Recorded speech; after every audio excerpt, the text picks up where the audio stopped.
We continue our lectures. Now there will be several lectures on family relationships, relationships with each other, and raising children. We continue these lectures today, and what was said about raising children and family relationships, I want to supplement with statements from Chanakya Pandit. Right now we will start doing this with you, so listen carefully. He whose son is obedient to him, whose wife behaves in accordance with his wishes, and who is content with his position, lives in heaven, here on earth. That means, we talked about this, that obedience is the main thing for a son. The wife, she coordinates everything with her husband, and a person should be content with their means. If a person is not content with their means, they will never be at peace. You know about this, it's always not enough. Therefore, what does health consist of? Health consists of eventually being content with what you have. Because all living beings strive for accumulation. You know that even a small ant wants more. This desire comes from the false ego. The false ego destroys health if we do not prevent its influence on our senses. The senses become strongly attached to various objects, and we want more and more. We want more different items, things, and all this gradually destroys our consciousness. We feel very unsatisfied. We don't notice how this happens. Therefore, it is impossible to live like in heaven on earth if people do not understand that they should not strive for excessive accumulation of money. One should not strive for this at all. One should not think about it at all, because it is already predetermined from birth. Only those are truly sons who are devoted to their father. That means we must understand that there are sons and there are not sons. The point is that these family relationships are quite fragile. People can receive blessings in accordance with family relationships. That means they can receive blessings from fulfilling their family duties, or may not receive these blessings depending on how they understand them. And therefore, the one who will truly receive blessings from fulfilling their family duties is the son who is devoted to his father. Even if the father behaves incorrectly, the son should behave humbly. He should not make remarks to his father, but he can act according to common sense if the father's actions, let's say, completely contradict common sense. But at the same time, he should not behave offensively. A daughter should behave in the same way with her mother. She should never get angry at her, and she should humbly listen to everything that her mother says. And if the daughter thinks differently, she can humbly show where it is written as she thinks. Because any opinion not based on the scriptures or on an authoritative source, such an opinion has no value. It is empty, so to say. If we stand up for the truth, we must base it on something. Therefore, you should agree with your relatives, or you can very delicately offer a different opinion, but you cannot argue with your parents. The one who truly is a father is the one who supports his son. This means that the son has some inclinations, and if the father does not support the son's positive inclinations but hinders his development, it means that he is not fulfilling his fatherly duty. The one who is truly a friend is the one you can be sure of. Because there are different types of friendship. There are business relationships. This is also considered friendship. There is friendship related to family relationships. But the one who is truly a friend is the one you can be sure of. You just need to look. If you can be sure of this person, it means this is your friend. If you can't be sure of this person, your heart says, I'm not completely sure. It means one is not truly a friend. The one who is truly a wife is the one in whose company the husband feels satisfied. Look, if husbands feel satisfied in your company, it means you are true wives. This is all being said because there are rules for fulfilling one's family duties. These family duties are the obligation of every person. If a person does not fulfill them, then they will undoubtedly have a bad fate in the next life. They will have problems. Because as soon as we are born, we already owe our mother for giving birth to us and our father. And this debt can only be repaid by correct actions towards them. If a person doesn't do this, they will undoubtedly be sick and suffer. Therefore, we need to figure all this out. And you see, there is testing here, how to understand who is truly a son, who is not a son, who is truly a wife. Everything is said very clearly here.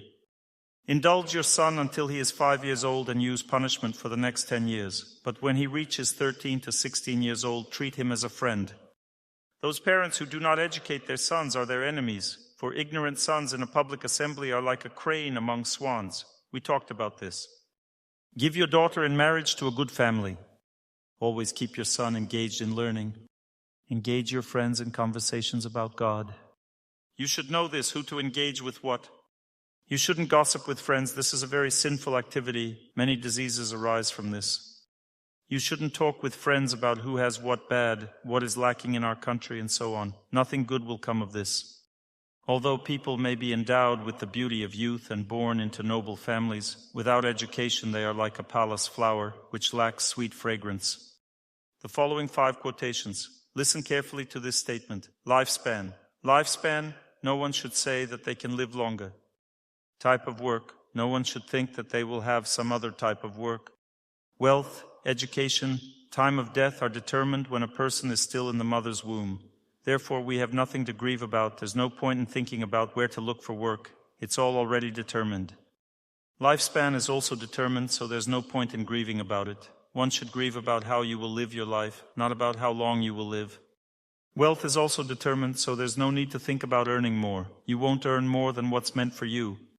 If you earn more, the rubber band mechanism works. When you stretch a rubber band, what happens? It stretches and then snaps back, right? That means when you're pulling someone else's wealth. You pull it towards yourself and feel that life has become harder. You need to earn more. You pull and pull, then suddenly it flies away, right?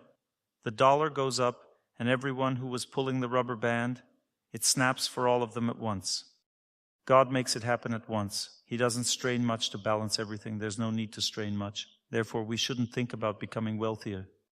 Therefore, we should devote more time to our spiritual education, and then life will become happy, because the power of intelligence gives control. It makes feelings controllable, gives control over feelings. We talked about how feelings are connected to the mind. They are very spoiled. They go wherever they want.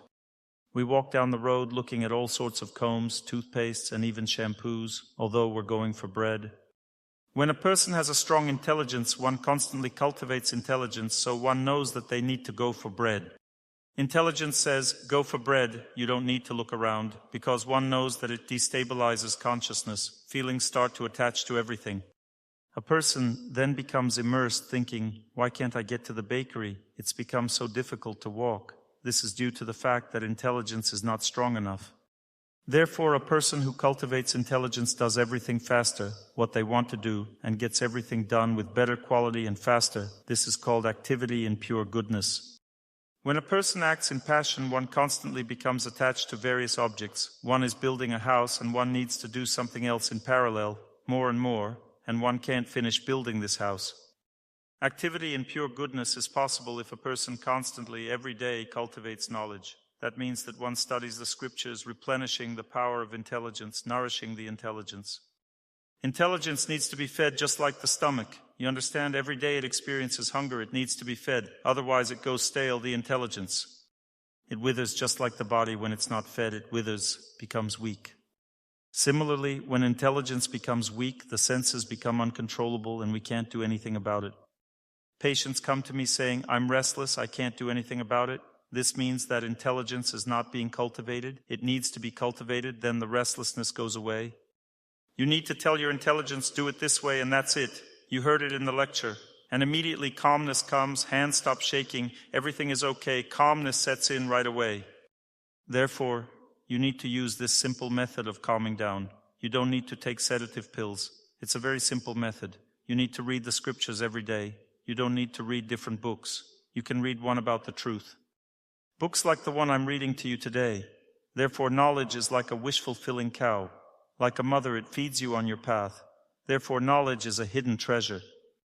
There is a true wife who is pure, experienced, chaste, pleasant to her husband, and truthful. Do you want to have normal family relationships?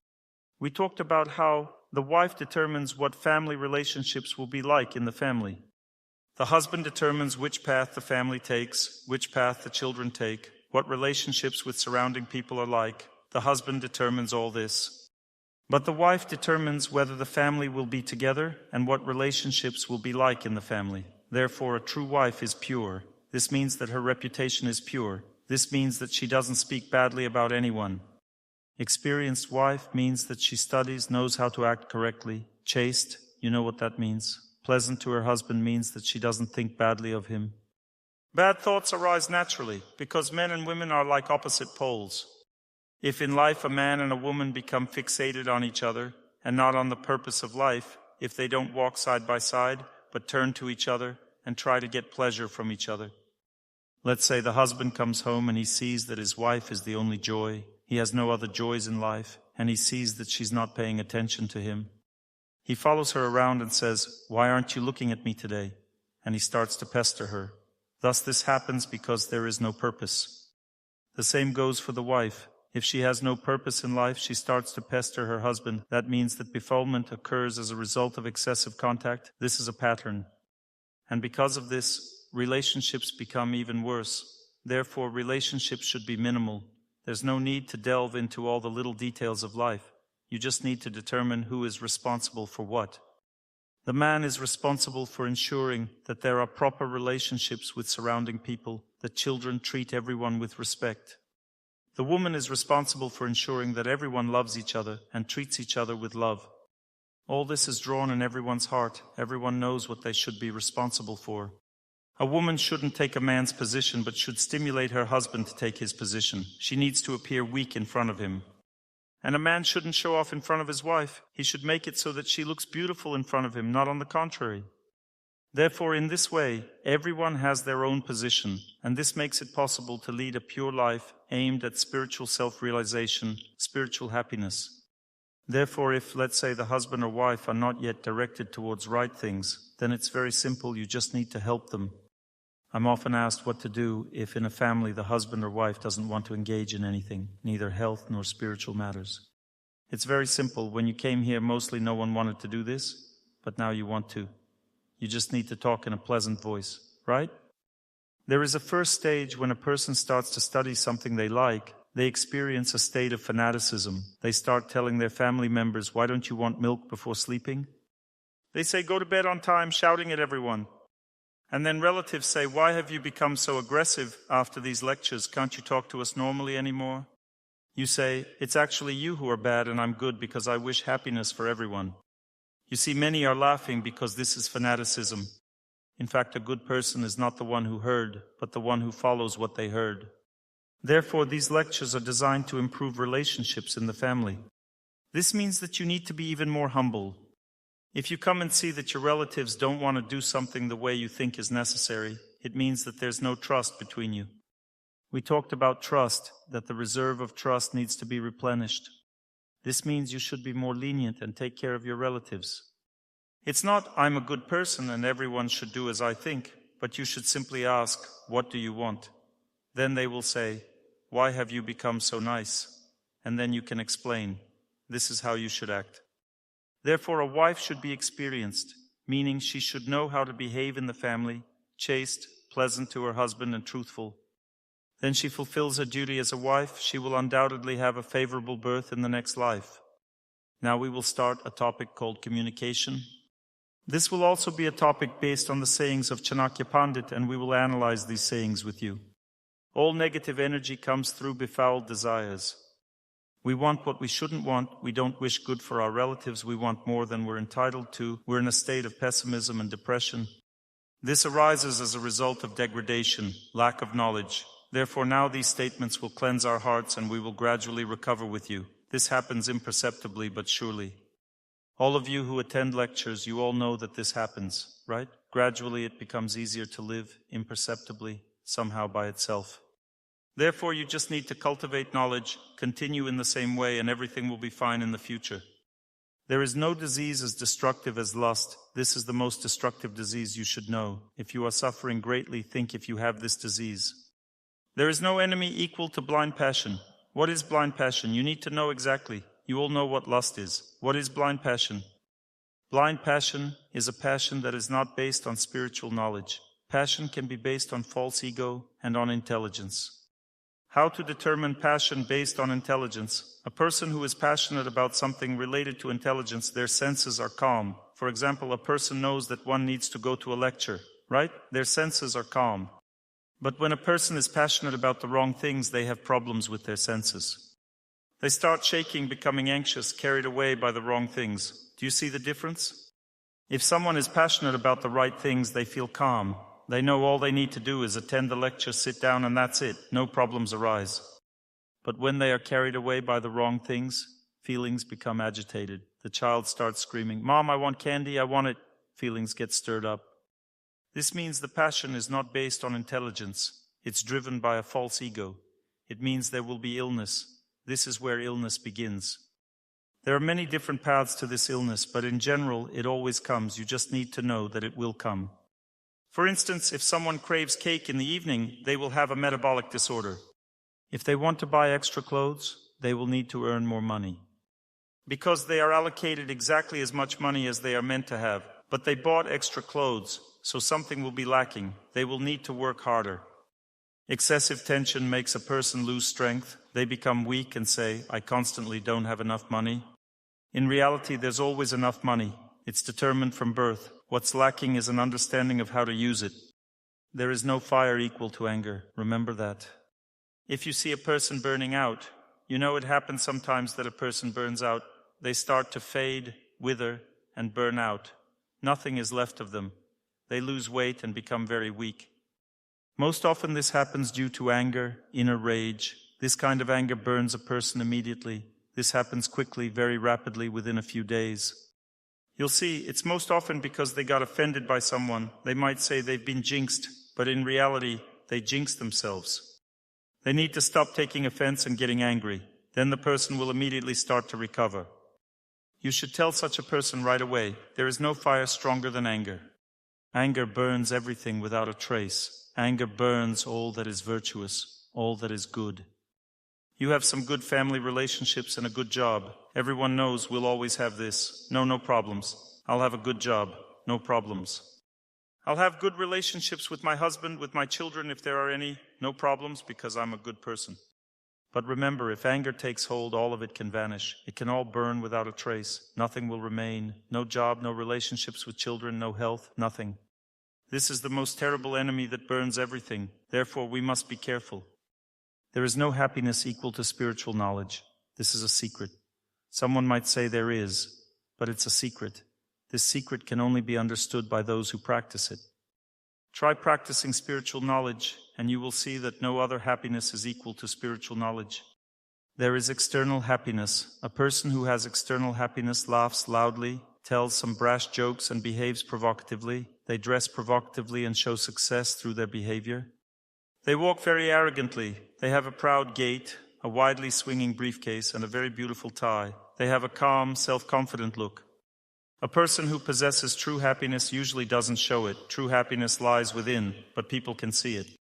A person who shows off attracts laughter. There's such a rooster-like style. A rooster also shows off, but everyone just laughs. It stands up, starts to crow, and puffs out its chest. This is happiness coming from a false ego. Sometimes happiness comes from the heart. The fire of knowledge burns in the heart. This fire of knowledge gives a person an understanding of how to tune in correctly and what kind of relationships to build with people. Then genuine happiness emerges. It's very simple. Happiness is not a lottery ticket. It's just knowledge. You just need to know how to act correctly. Then happiness emerges. That's why it's essential to learn. One must have a thirst for knowledge. This is the greatest mercy that exists if a person has a thirst for knowledge. Gradually, we learn that the greatest love is love connected to God. When we begin to love God, we feel the greatest love in this universe, but this too is a secret. If you are friends with someone who is capricious, and that is the person is constantly being capricious with you, always, you tell them something, and they act capriciously. If their vision is not pure, constantly everything they say is the opposite, and they are knowingly crooks, they act deceitfully. It's immediately visible in their behavior, in their words. Those who are friends with such people quickly perish. One who is friends with a person whose behavior is capricious, whose vision is not pure, and who acts deceitfully, quickly perishes. Who wants to perish quickly? Therefore, you should know exactly when a person perishes quickly. That is, death stands next to such a person. Between a fraudster and a snake, the snake is better. A snake bites only when it intends to kill, while the fraudster deceives at every turn. Those who run away from a terrible disaster, war, a terrible woman, or a harmful company of vicious people save themselves truly.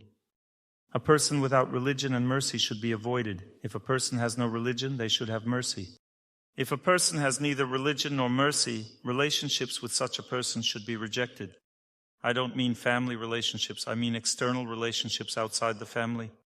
A spiritual teacher without true spiritual knowledge should be avoided. How to determine if a spiritual teacher has spiritual knowledge? Who knows? There are signs. The first sign, he bases his teachings on authentic scriptures, not their own inventions. That's the first sign. The second sign, he also has a spiritual teacher, and his spiritual teacher also has a spiritual teacher. There is a chain of succession in transmitting this knowledge. Then he is a genuine spiritual teacher. Finally, he practices what he preaches. This can be traced. You can understand this through his behavior and by asking him about the source of his knowledge. A wife with an unpleasant face should be kept. Why? Who knows? Because if a wife behaves ideally, but her face is unpleasant, she is precious, because she will never let you down. She will fulfill her duties very well. Relatives who don't have love for you. Do you know why relatives who don't have love for you should be kept, not rejected? Do you know why? Because they allow you to work off your negative karma. You can't get away from them. Until you improve, they will keep nagging you. This is a form of wealth, in fact. You need to use the opportunity to improve. If relatives who don't love you are dissatisfied with you, it means that bad karma is simply acting through them. We talked about this with you. The mechanism is very simple. When relatives are born, they immediately carry certain traits that we must work off and overcome within ourselves. That's why a daughter or son can be either the most hated or the most loved, because they carry within themselves the qualities we must work through. Therefore, we should keep relatives who don't carry love for us. You'll still have to experience the same thing. There's no way around it, because in this life, we are obliged to experience unhappiness from someone, and relatives give us this opportunity. If we experience it from them, then unhappiness from non-relatives won't come. You understand? Therefore, one should very humbly accept all suffering from their relatives. They should know that relatives have nothing to do with it. It's just the way things work. Do you know how it works? When a nail is being hammered into wood, what's left for the wood to do, and what's left for the nail to do? We must realize that this is simply how material energy works. Does the nail feel pain or not? It's just unpleasant for it. It's being hammered in, and it causes pain. Yes, that's how material energy works. We carry a certain impurity in our hearts, and we spread this impurity and our heart around us. Those who have similar impurities react to it. They get angry, thinking that we are a bad person. They get angry and start scolding us, and we wonder, why is he scolding me? I didn't mean anything bad. This comes from my heart. According to my fate, I didn't mean anything bad. Some people at the lecture have a negative attitude towards me. Some have a normal attitude. Those with a negative attitude are reacting to something in my heart. They noticed it and started picking on what I said wrong. It's just karma. There's an impurity in the heart. So you shouldn't get angry because the impurity comes from my heart, not from someone else's. What's the point of getting angry? You need to accept it. Another thing is that while their reaction isn't always correct, in principle, we should always accept the person. Therefore, you can't reject a person. You can somehow be against their judgment, but you can't reject them as a person. The same goes for relatives. You may think they're wrong, but the person is still good. If they are treating me badly or being rude, it's because I deserved it from past lives or from this one. One who understands this always remains calm. People ask me, what's the best pill to avoid getting angry at relatives? They ask, should I leave? A woman comes for a consultation and asks, should I leave my husband? He's constantly angry at me. No, you don't need to leave. It's actually a reward. You shouldn't leave. You need to understand that it all comes from the heart. You need to approach it with calm and love. Then gradually you will burn all the impurities in your heart, and everyone will start treating you well. If a person is good, even a bad person treats them well. Do you know about this? For example, no one treats a wise person badly. Everyone treats them well because grace comes from them. But I've talked about how they tested sages, whether they were sages or not. They would throw him into a pit with a hungry tiger. That's the test. The test is if a person presents himself as a sage, but the tiger approaches him wagging its tail and licking him despite being hungry and inclined to eat him with pleasure. The tiger doesn't want to eat the sage because it's satiated by the power coming from the sage. It licks him, calms down, and purrs like a cat. Then they pull the sage out of the pit. This method is not for us. It's not very good. I advise you against it. It's a very high level. Let's continue. When a person is immersed in life's sorrows, 3 things give them consolation. Do you know what these things are? Children give consolation, and you don't need to look for consolation elsewhere. Children give consolation, a wife gives consolation, and the company of those devoted to the Lord bring consolation. Therefore, if you're burdened by life's sorrows, you should either communicate with children, your wife, or holy people. Now you'll have a few disappointments, small ones. Among birds, the crow is the most disgusting, as expected. Next, get ready now and take a deep breath. False ego will now fall out of many. Among animals, it's the dog. Many people have dogs at home. One who practices spirituality but sins is disgusting. One who slanders others is worse than one who eats dogs. Is that clear? It's considered that one who eats dogs is the lowest born. The lowest of people is the one who feeds on dogs. But one who slanders others is worse than one who eats dogs. So please let's end this practice of slandering others. Time improves everything. All living beings thrive under the influence of time, and time also kills everything. It alone is awake when everyone else is asleep. Do you know about this? That time remains awake when everyone is asleep. When our universe ceases to exist, when Brahma, the creator of the universe, has his day and night, the day lasts for many, many millions of years. Then when it all ends, Brahma sleeps. The whole universe is partially destroyed, but time remains. Time always exists, it never stops and always flows. Time comes when he wakes up and everything starts to be created again. So you need to understand how to live according to time. You need to follow a daily routine. You need to know when and what to do on time. If a person doesn't do this, they will undoubtedly be sick. Some think, I'm such a good person. I lead a good lifestyle. I don't eat meat, fish, or eggs. I don't drink coffee or tea. I've already corrected myself. I did everything right. So why am I sick? There's another reason, several reasons. The first reason is that a person does everything at the wrong time. He doesn't align with eternal time. Time kills everyone who stands in its way. If we do something at the wrong time, we will undoubtedly be sick. We go to bed at the wrong time, work at the wrong time, eat at the wrong time, so undoubtedly we will be sick, undoubtedly. This is a very strong impact. You need to listen to a lecture about time, and you'll figure out this issue. Time is insurmountable. Therefore, don't think that if I go to bed later today, everything will be fine tomorrow. It doesn't work like that. Those born blind cannot see. Likewise, one who is in the grip of lust is equally blind. That's why we talked about how a girl shouldn't choose her own groom. She should consult senior persons because from the age of 14 to 20, a woman doesn't control her desires at all. That is, she is very strongly influenced by passion. The same goes for young men. A young girl needs to be under the protection of her father or brother, and she should consult them regarding whom to choose as her groom. Otherwise, she will be unhappy for life, she will suffer, because when a person is in the embrace of lust, they are blind. She doesn't know who to marry. Such a law exists, you need to consult. The proud don't perceive danger. Sometimes you ask, why didn't you see it? There was danger there, right?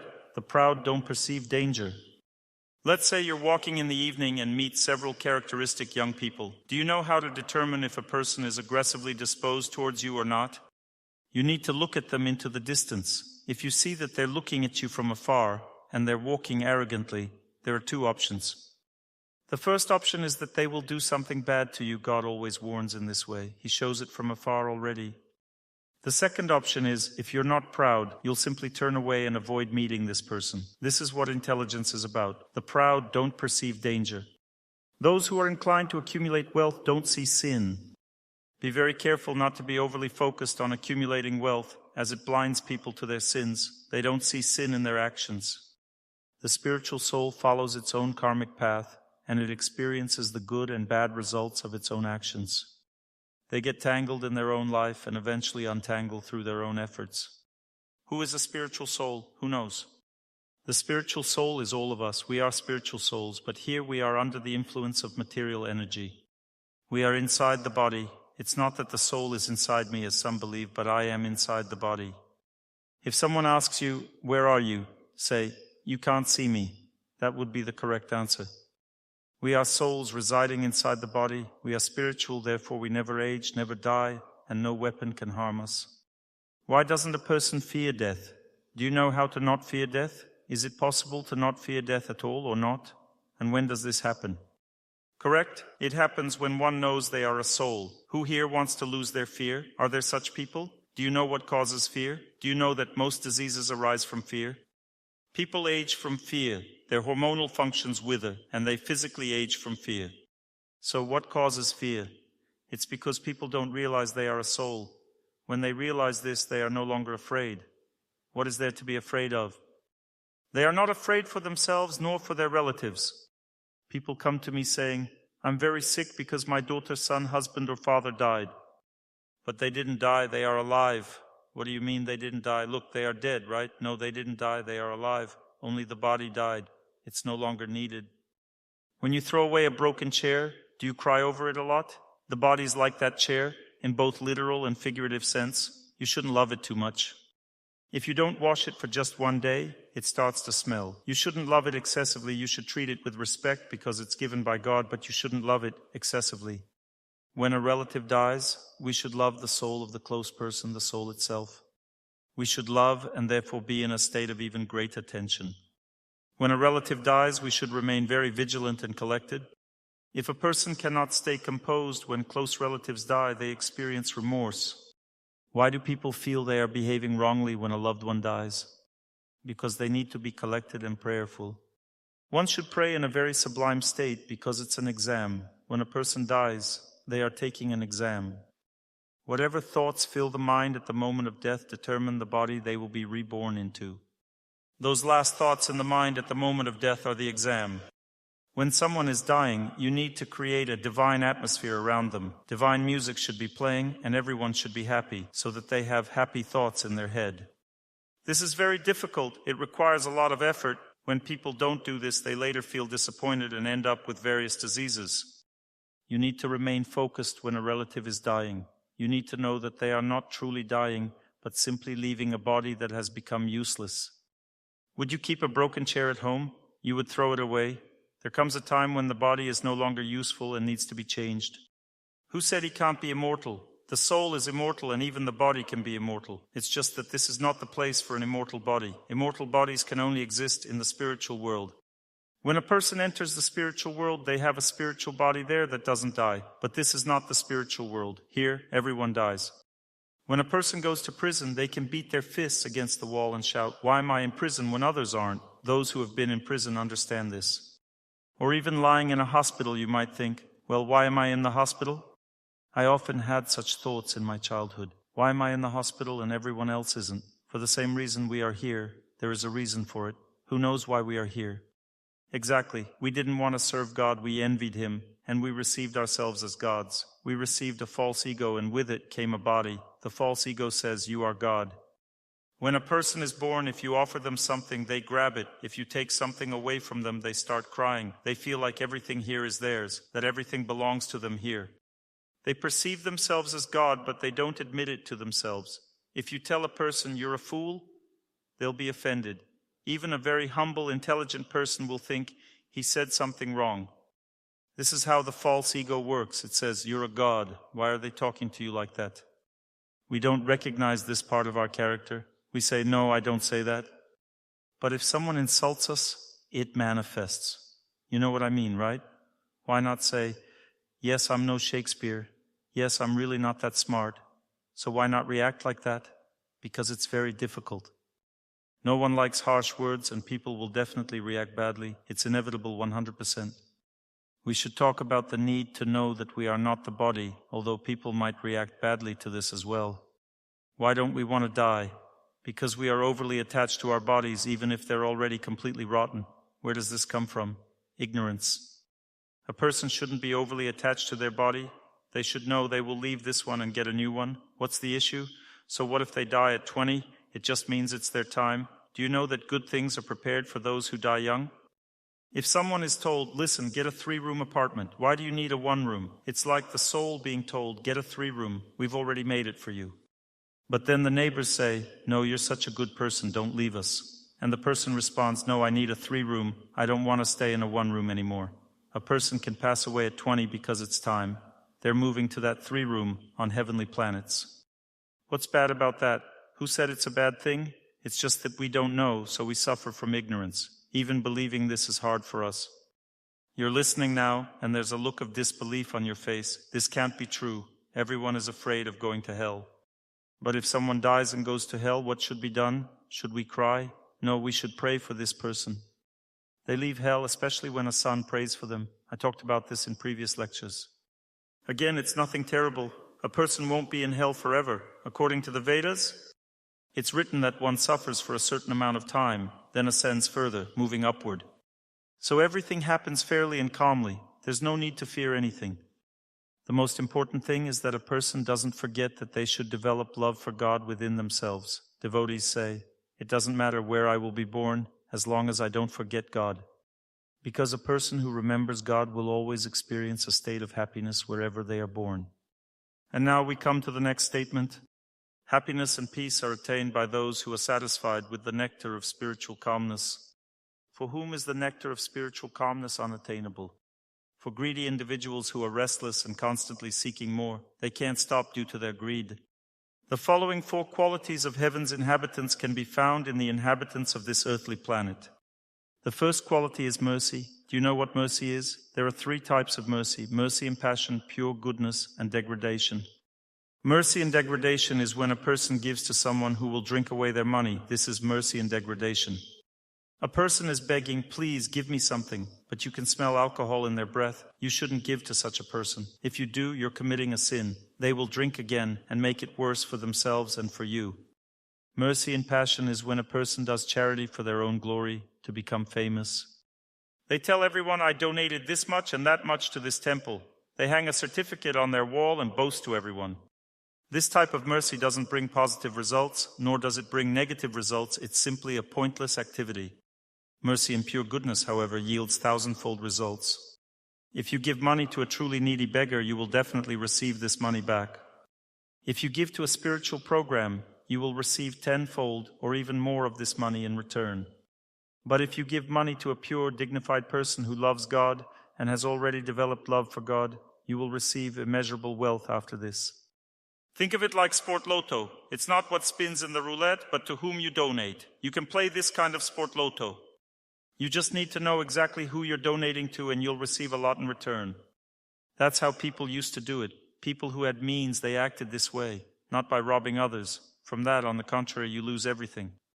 Next, sweet words. Sweet words are not hypocritical words. As soon as you say sweet words, it seems that this is not about heavenly planets.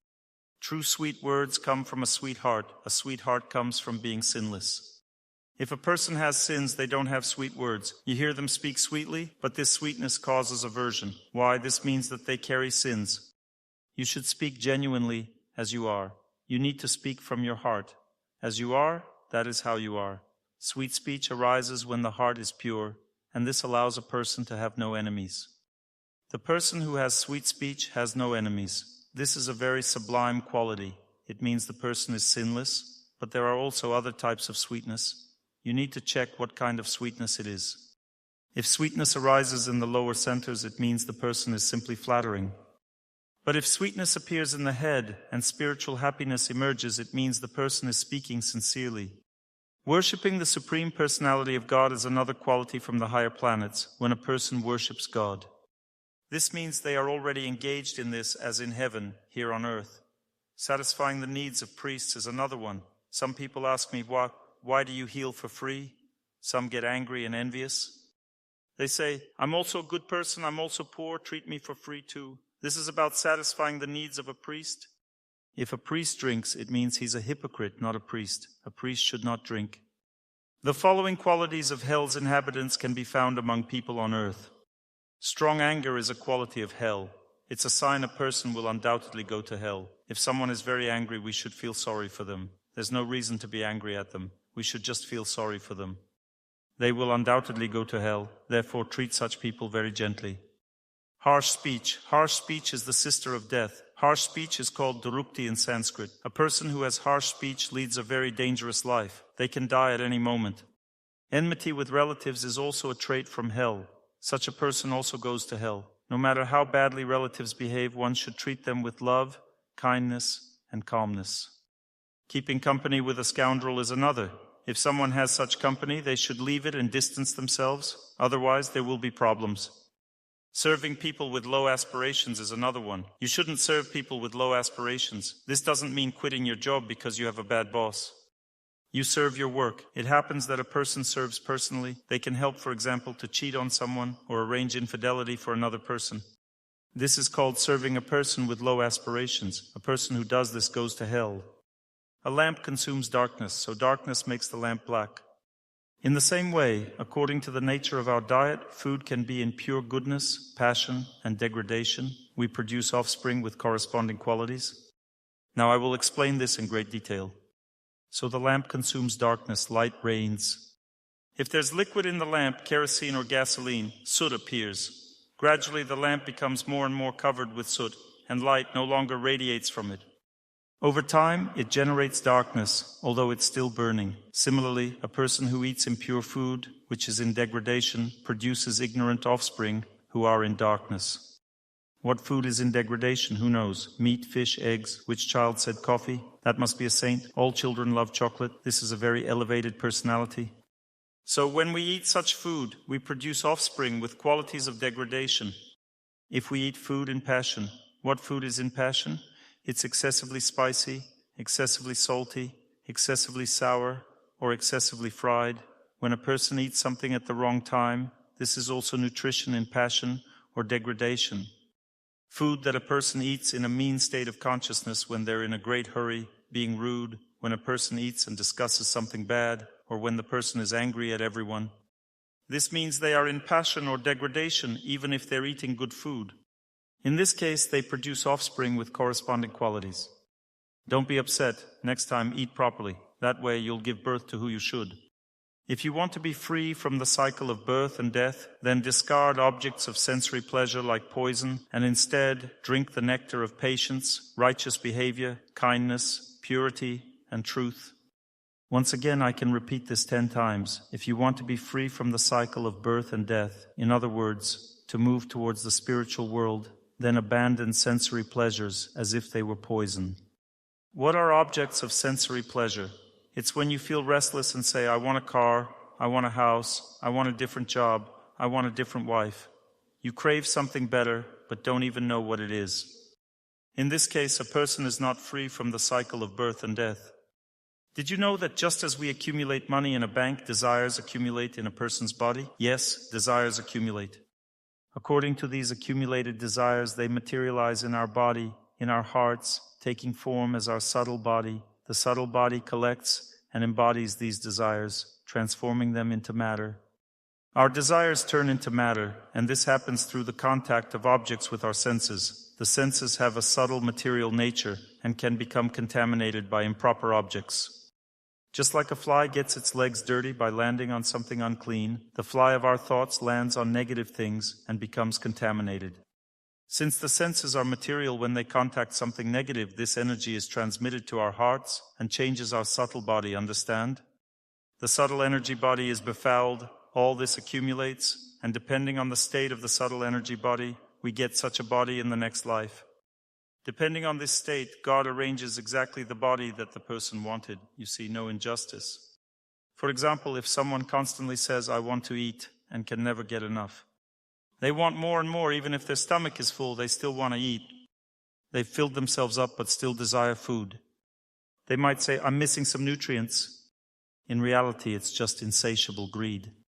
And what results from this? They reincarnate as a pig in the next life. This desire to eat accumulates in the subtle energy body, and it's already difficult for a person in a human body to satisfy this desire. A person can't eat like an elephant. But a piglet can eat all day. If you give a piglet a lot of food, it will eat all day until it eats everything. And for it, this is a natural state. A piglet can eat all day.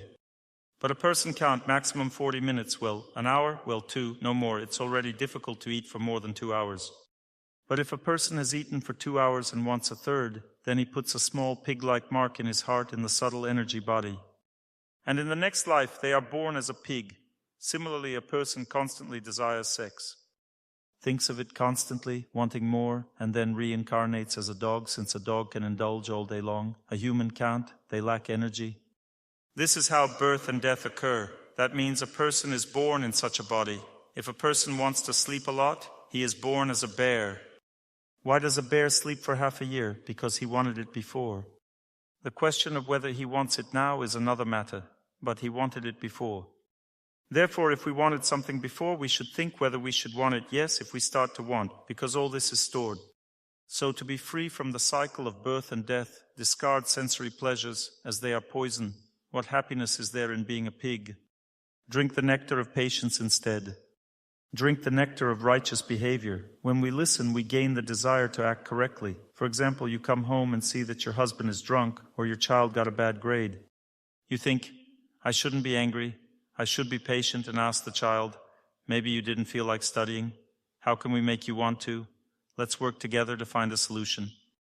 You don't reach for a belt, and when your husband is drunk, you pity him and say, poor misguided soul. You comfort him as a drunk loses reason, becoming headless. You say, perhaps I haven't given you enough love. When a person lacks love, they drink. More love should be given. Those who drink need love. Then they will say, I'm quitting because I have a good wife and don't want to be bad. Some of you know this from experience, don't you? A wife can help a man quit drinking if she shows him love, and he will immediately stop. He will say, I'm done with it if it's done sincerely. Some of you have experienced this. Raise your hands if you have. A few of you, yes, it's foolproof. You described this to me so lovingly. You must have said it with love on the first day, right? He was asleep, and the next day when he woke up, he stopped drinking. Stop drinking, that's great. In fact, this is a very reasonable person. Usually people don't perceive it this way because a person drinks due to a lack of love. You need to give more love to your husband, then he will stop. You just need to honestly love him. You know, why does a husband drink? Because in a past life you drank next to your wife. That's all, there is no other reason. This chain will never end, so you need to take and pull him out with love. Who can pull their husband out of drunkenness? Only a wife. With love, there is no other way because a person drinks due to a lack of love. This is the only reason. Do you know why a person smokes? From the inability to rest, relax, because he doesn't feel satisfaction in his work. When a person doesn't feel satisfaction in work, he starts smoking. So beloved, work saves a person from cigarettes. When he starts working with love, he stops smoking. And a beloved wife saves a person from vodka. It's a very simple method. I advise everyone to use it, but sometimes wives don't want to love, so they justify it by saying that he drinks. Low people, revealing the secret flaws of others, destroy themselves like snakes crawling into an anthill. When a snake crawls into an anthill, the ants begin to bite it. Similarly, a person who speaks of others' shortcomings will be secretly bitten by their own heart. Because there is always a connection. When you speak ill of someone, even if they cannot see you, by remembering them and speaking poorly of them, you pierce their heart with pain and anxiety.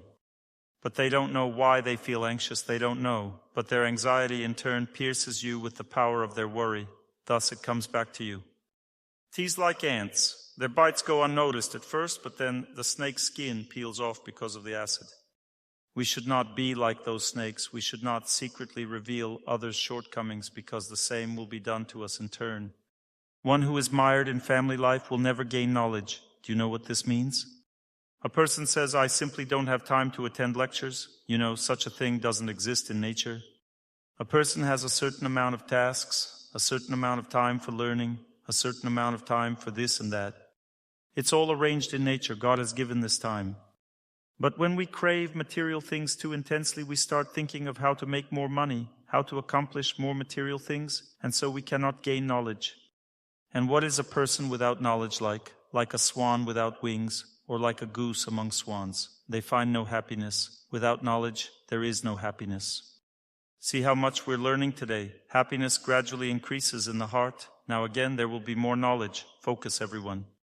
There can be no mercy for a meat eater. Some may object, their false ego flaring up. There can be no happiness. It's written here. You can check. I didn't write it. Chanakya Pandit did. He was a very great man, an advisor to a king who went on to rule many states because of the wise advice he received. He was a holy person. He didn't take advantage of the money the king gave him, neither fame nor reputation. He kept himself very modest. He had no extra clothes. He was a very great holy person. Although he was the king's advisor, he didn't behave like a wealthy man. He didn't take any riches because he knew exactly how to live. This made him very happy. There can be no mercy for a meat eater. That's what he said. Someone wants to be healthy but continues to eat meat, demanding mercy for themselves. They come and say, why aren't you treating me? Heal me. I say, you need to stop eating meat and fish. Of course I'll stop. Sometimes they pretend to quit, but don't. They see no improvement and think, why isn't it working? The method must be flawed. He brings the treatment back to me and says, the treatment isn't helping. This happens because they haven't stopped eating meat and fish. Or they mistreat their relatives, engage in immorality. They can't heal because of this. Therefore, there can be no mercy for a meat-eater. A greedy person cannot be truthful. If you see someone who is greedy, don't expect them to speak the truth. It's impossible. A greedy person will not be truthful. One must stop being greedy. Many have greed. I also have greed. I think one must stop being greedy. We should seek out these flaws in ourselves and try to fight them every second. You will not find purity in a womanizer. If, for example, you see a seemingly nice man, married, yet he flirts with you, you will not find purity in him. Don't even look for it. It's pointless. This person is just playing. Deep down, he's very unclean. You see how well everything is written here. We must carefully inspect the place we step, ensuring it's free from living insects. We should drink water that's purified. Sometimes water is dirty. Boil it before drinking. We should only speak words that are confirmed in the scriptures. And we must act only after careful consideration. Nothing should be done without thinking it through. Insulting a relative may cost you your life. People come to me and say, I want to get well, but my mom is bad or my dad is bad. One of my relatives is bad. Insulting relatives may cost you your life. Therefore, you should not insult relatives. Insulting others may cost you your wealth. Don't gossip. Don't say, the government is bad, everything's bad, I'm good, but I live among bad people, so I have no money.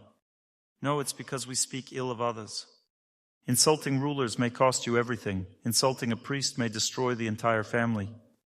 Those who are generous find happiness in this world. What does it mean to be generous? A great soul, someone who is giving, a person who gives freely. This is a great soul, someone who doesn't hoard for themselves but gives to others.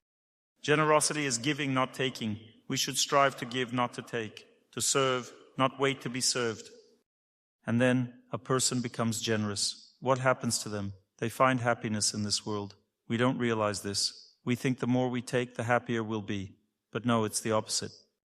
A generous person is happy, and those who are generous with their relatives find even more happiness. Be kind to travelers. To those who come from afar, we must be kind. How should we treat corrupt people? With indifference? We should love good people. How should we treat people who are cunning in their relationships? We should avoid communication. But if you cannot avoid it, for example, someone comes home and relatives say, don't listen, don't go to lectures, we must be clever. Say, I'm not going. You must understand when to be discreet. If people used to have excessive honesty, in stagnant times when there was the KGB and everything else, they could simply kill you. I'm a truthful person. I'll tell the whole truth that you're bad and I'm good. You're doing bad things. They quietly put you against the wall and kill you, and it's over. You should say, no, everyone is good. Everything is fine. You shouldn't explain the naked truth to a scoundrel. He's a scoundrel. He will let you down. You need to avoid him. If he asks something, you need to tell him that. It's better to avoid, of course. You need to be sincere with scholars. If you come to a scholar's home and behave insincerely with him, it means he simply won't communicate with you. Because he's a scholar, he sees insincerity. You need to be brave with enemies. Be humble with your elders. Who is the elder among us? These are our relatives, our older relatives. Mom, Dad. We must be humble with them. And now get ready, take a deep breath, don't be strict with your wife, no comments. Let's move on. One who treats another man's wife as his own mother. Wealth that does not belong to you, how should you relate to it? As to a lump of dirt, right? For example, if a neighbor bought a beautiful car, you should treat it as a lump of dirt. This means that you don't need it. It's not interesting for you. It's not your wealth after all. One should treat the pleasure and pain of all other living beings as one's own. The pleasure of another living being doesn't cause envy in us, right? We also rejoice when someone else is happy. And when someone is in pain, we also feel for them, right? How to check if our false ego has flared up or not? Whether we are in a true state of pure consciousness or a dirty state, conditioned by false ego, how to check? It's very simple. Just look at the other people around you.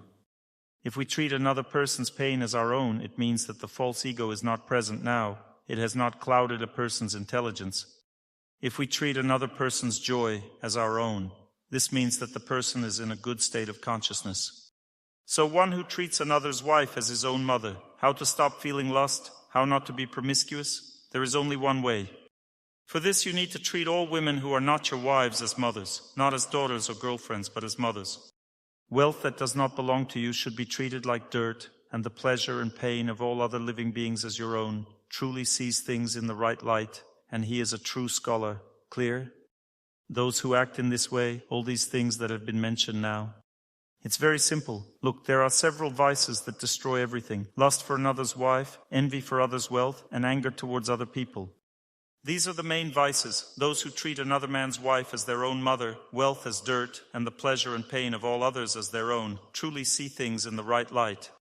Sometimes a person says, I don't understand something in life. Everything is somehow cloudy. Something is unclear. Am I doing the right thing or the wrong thing? What job should I take? How should I raise my children? How should I behave with my husband? I don't know. You need to test yourself. How do you treat another's wife or another's husband? How do you treat others' wealth? And how do you treat the pain or joy of other living beings? Look at where the mistake is, correct it, and immediately see things in the right light, and the answer will come from the heart right away. How to act in a certain situation? It's very simple. Yes, we have no problems right now. We will know everything.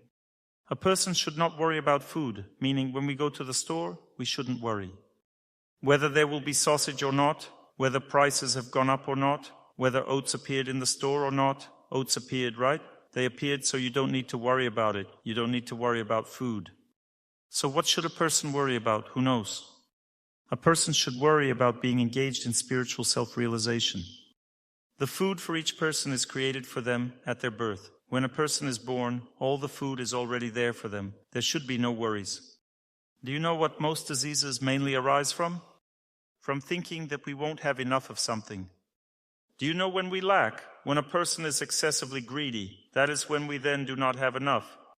Therefore, we need to be very patient when something is lacking now. Next time, don't be greedy. In general, we have enough of everything. As much as we need, we just need to use it correctly. If we leave the tap open, our water runs out.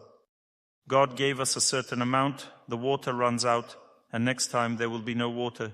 The water is turned off, and we bang our heads against the tap, right? There's no need to bang your head against the tap and scream that the plumber is bad. It's just that at some point too much flowed out. Therefore, there are no reasons for worry in this world, no reasons at all. Everything is very good, yes? Do you agree with me? Everything is very fair, so there are no problems for worry here. We should not regret what is past. It is past. What is there to regret? We should not worry about the future because it will be as it will be. What should we worry about? Insightful people care only about the present. We urgently need to care about the present, and with the future, what should we do? We need to create it. There's no need to worry.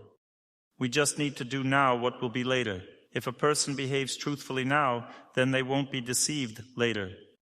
Yes, if a person doesn't cheat on anyone, it means they won't be cheated on either. If a person treats others kindly, then life will be kind to them.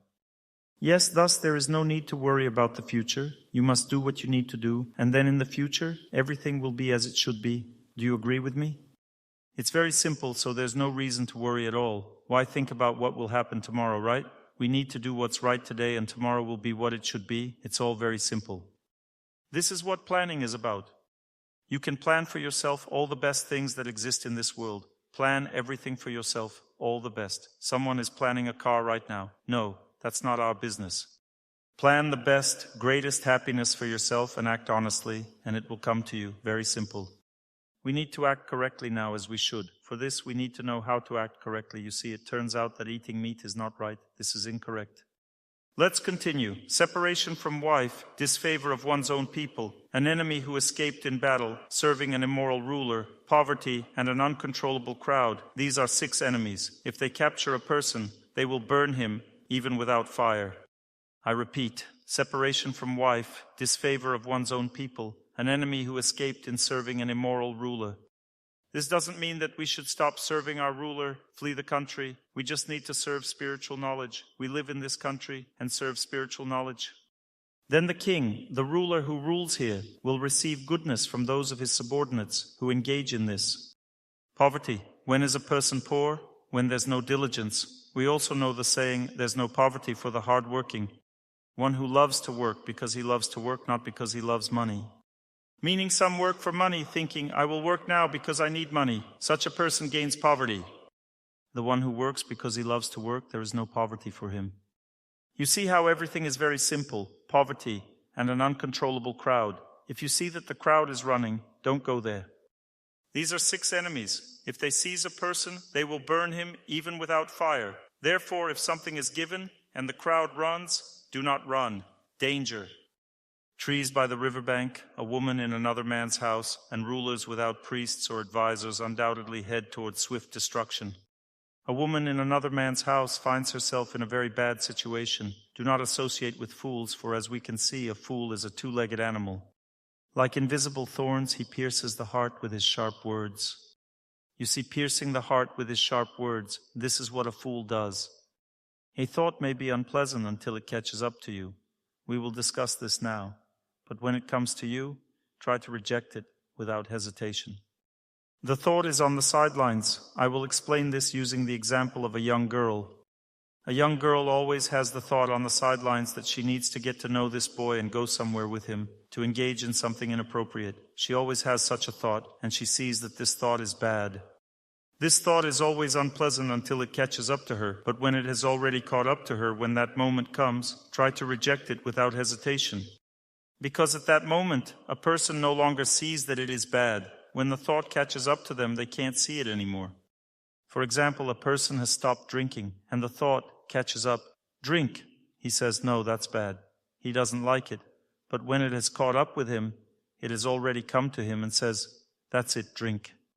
Here are your friends. They've all gathered. Everything is just as it should be. Come on, drink. You must reject it without hesitation. You must refuse immediately. Let's take a question. What religions besides Ayurveda exist in India? Ayurveda is not a religion. The Vedas are also not a religion. The Vedas are spiritual knowledge. Vedas translate to knowledge. We are talking about the Vedas.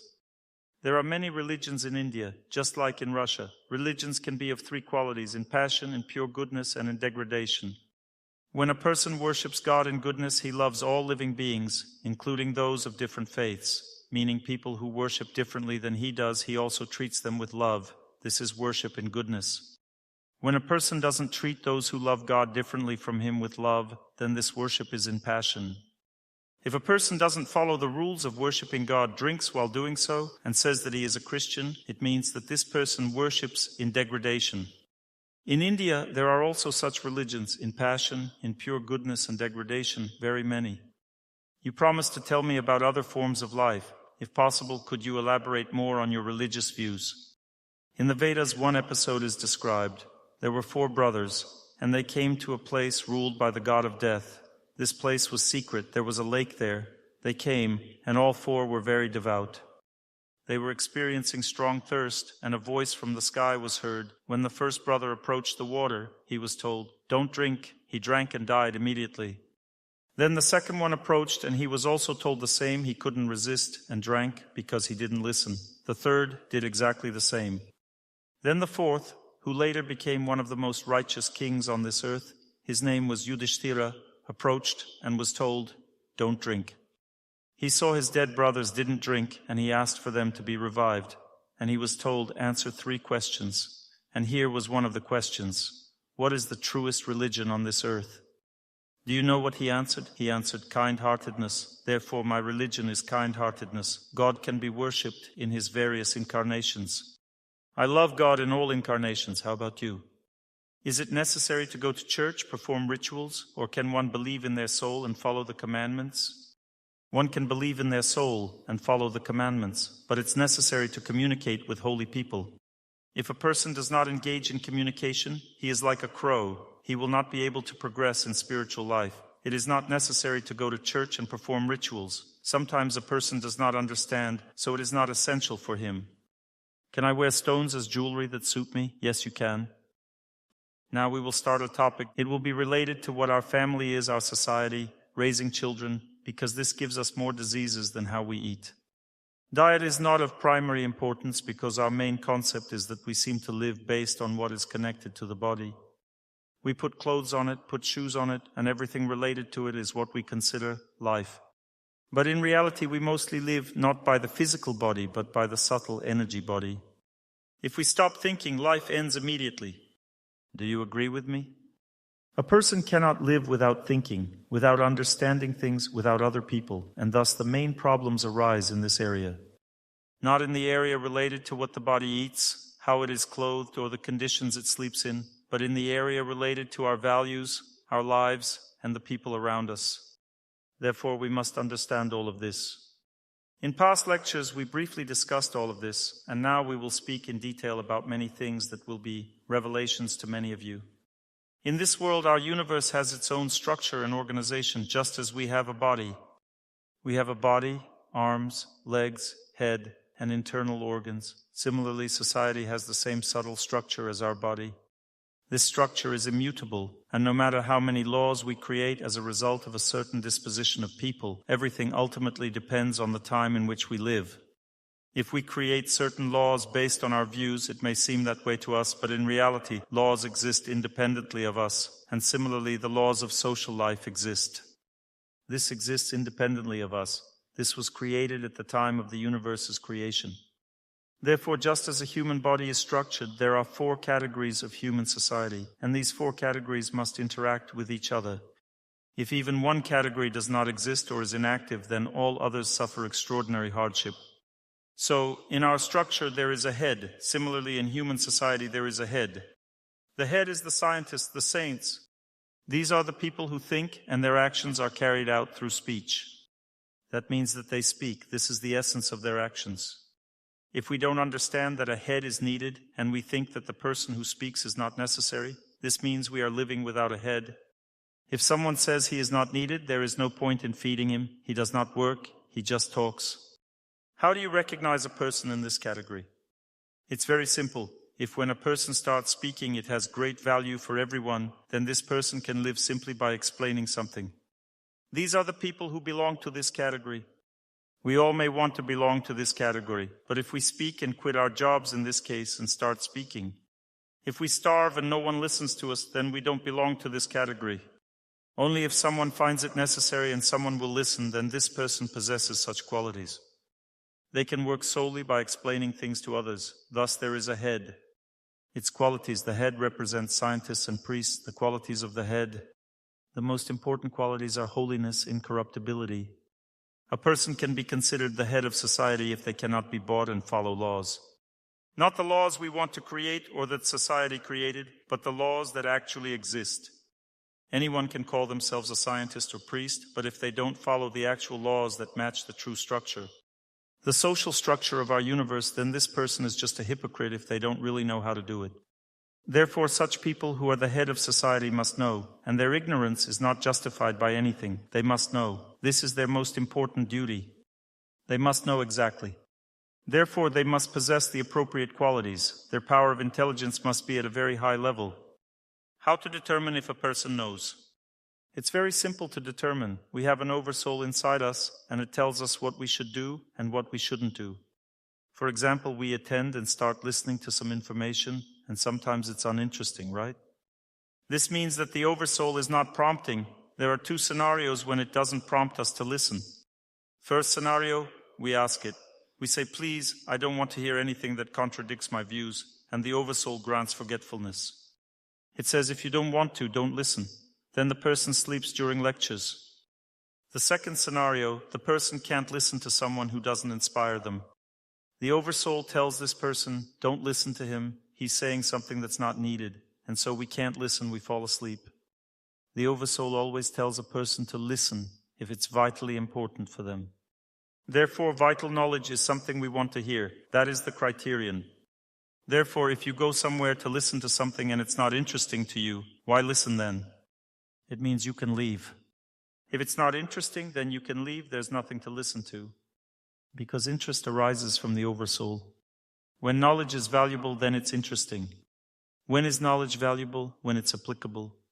A person can talk about lofty things, but they don't give practical realization to others because they haven't realized this knowledge themselves. Unrealized knowledge is empty, even if a person is retelling the absolute truth. One can retell but hasn't realized it. This knowledge has no value for others. For this person it has value because they can realize it later. For others it has no value, for those who don't trust this person. For those who trust, it holds value. This man can read the scriptures and everyone else listens because they trust. They already know that this is true knowledge.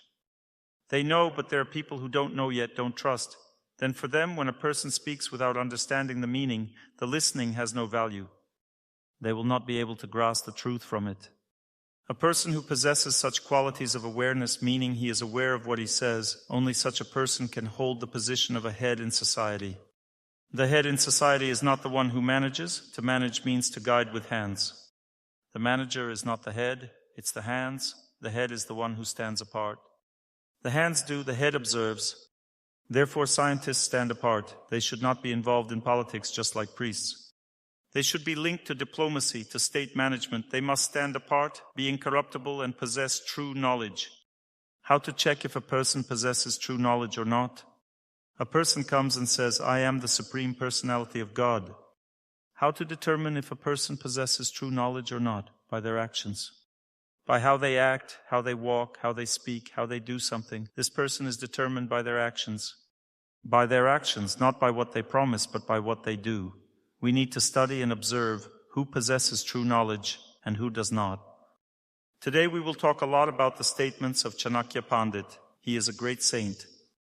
Through listening, and only through listening, a person understands the truth, overcomes bad character traits. Only through listening does one gain knowledge and become free from material sufferings, so one recovers and is liberated from all suffering. Listening is the main power that can save us and give us everything we should have. The question is who to listen to. Not just any listening. Listening can destroy all of this. Listening to the wrong person can destroy the understanding of the truth. Listening can give all the bad character traits. Listening can take away knowledge and bind one in material suffering. We talked about why this happens because the ears are directly linked to the body of the mind of a person. The eyes, the gaze are linked to the mind. Listening is linked to the intellect. Touch is also linked to the intellect. Listening is even more deeply connected than with the intellect. Listening can reach the very soul. By listening, a person can penetrate into the very soul. It depends on who you listen to. When we eat something, taste is connected with prana. This is more coarse and less valuable for our understanding. And smell is even less valuable. It is linked to the physical body. Listening is the deepest thing that exists. Through listening, the deepest healing occurs. It is enough to listen to a pure, saintly person to rid oneself of all diseases, all material sufferings. It's enough to just listen. Who among you knew about this before? Raise your hand. Some knew, but very few knew. This is the problem. We know nothing. So what do we listen to every day? And you come to the doctor's appointment and say, I feel bad. Then I have a question for you. What do you listen to? And who do you listen to? Do you listen only to holy people every day? This is the problem. Therefore, in Vedic society, it was believed that if a person listened to the wrong person, or accidentally heard some bad phrase, accidentally heard slander about someone, they should immediately leave this place. Moreover, if they really felt that the thought got stuck in their head, what should they do? They should get under the shower. Go and stand under the shower because water washes away the befoulment. If they heard some filth and cannot free themselves from it, there are no chances. The swings begin immediately. You heard something bad. You either have to think badly about the person who said it or think badly together with him about what he said. In any case, you are contaminated. This is a huge force. And what do you need to do? You need to distract yourself from it. Just distract yourself, forget that phrase, and that's it. This is very difficult because through listening, the consciousness of another person penetrates to the very heart. Therefore, we must stop listening to all the nonsense that is said around us. This is where the wisdom lies. What is intelligence? Intelligence is not looking where you shouldn't. And what is wisdom? Not listening to those who shouldn't be listened to. And listening to whom you should listen to. This is where wisdom lies. A wise person gains everything in this world. An intelligent person can at least orient themselves on what to do and what not to do. Therefore, we should not look where we shouldn't, should not listen to those we shouldn't. So this is the head. The head should say what is needed. Human society without a head is deprived of everything, deprived of true knowledge, deprived of happiness, prosperity, success, and the life of all people in this society is meaningless. When did our society lose its head? Who knows? Our society lost its head much earlier. Our society lost its head somewhere 3,000-5,000 years ago. I will tell you how this happened a little later. Now we will go further down, descending lower. We have the chest and arms. This represents the protectors and leaders. They are the ones who govern this society. They also have certain qualities. All people fall into these categories, absolutely everyone, without exception. We are born with this nature. We each have our own nature. If a child is raised incorrectly, not according to their nature, they become unhappy, even if they acquire very deep knowledge. You should now very clearly understand the qualities of a person. If a person or child wants to study something, read, and is not interested in playing, trading, or doing anything else, quarreling with someone, conquering something, or just crafting, this means that this person must become the head. They must become a saint or a scholar. They need an appropriate approach. You shouldn't force them to do what they are not meant to do according to their fate. They were born this way. They will end up relearning anyway because what you're giving them is completely uninteresting and unnecessary to them. It simply won't be useful in life. A person can be born a leader. When a leader is born, they have a very proud, straight gaze, a strong gaze, proud. How can you identify such a child who possesses these qualities? If they see someone doing something wrong, they will immediately approach and say so, no matter who it is. They are completely indifferent. They have great respect for the elders. And such a person protects those younger than them. They possess these qualities from birth. If someone says, for example, I should become a leader during an election campaign, one should look at whether he possesses the qualities, because not everyone can have the qualities of leaders. What is the need for a good leader?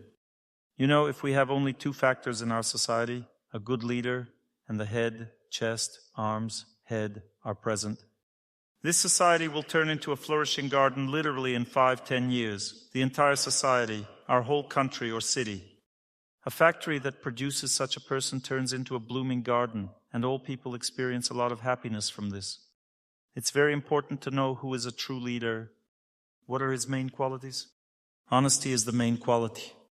He is very fair. He will never do wrong. It's impossible to force him to do so. Courage. He can stand up against anyone. He can stand up to anyone. He's not afraid of death, not even afraid to die. But the worst thing for him is when he's considered unworthy. When he falls into the mud, his honor falls into the mud. When he does something unworthy, it's equivalent to death for him. Such a person can no longer survive. He simply dies from illness immediately. Within a year or two, he withers away. And he cannot, if he has done something unworthy. Such a person simply cannot do anything unworthy. This is just the nature of it. And he absolutely cannot stand to see the weak being mistreated. Such a leader cannot bear to watch this. He simply cannot see this if someone near him is mistreating someone else. And, for example, if his enemy or a person who does vile deeds falls to his knees before him and starts begging for forgiveness, he will forgive him. Even if that person was completely vile, this is what the qualities of such a person are. He is very fair. But if a person doesn't admit their guilt, he will punish them immediately. Therefore, when there are people with such qualities, all thieves, swindlers, rogues, and rapists are expelled on their own. You don't even need to remove them. They simply remove themselves from society. Because in society, depending on the leader, a certain atmosphere is created. He spreads his power in society. He manages everything. Gradually, a certain atmosphere is created, and they cannot withstand that atmosphere.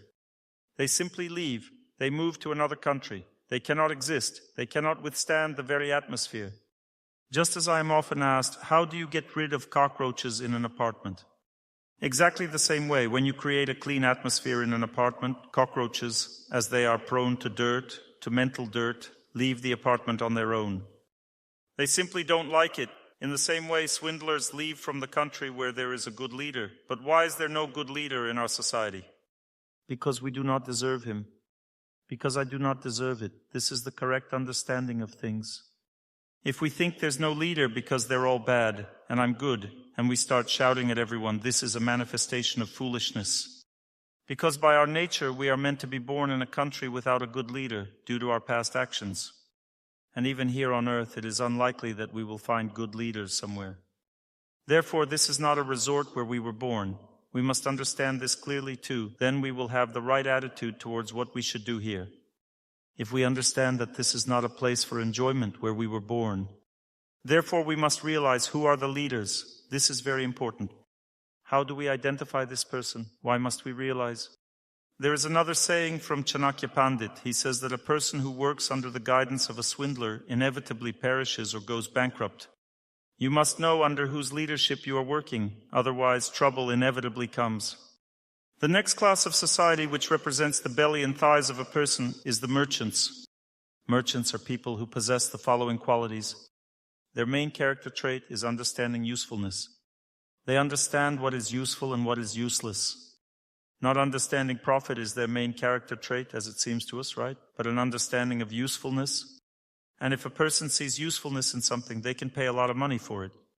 This is the quality of such a person. In Russia, there were merchants in 1914 who possessed great missionary qualities. They could sponsor anything if it made sense, if they saw usefulness in it. And thus, these people support all charitable initiatives that exist in the country.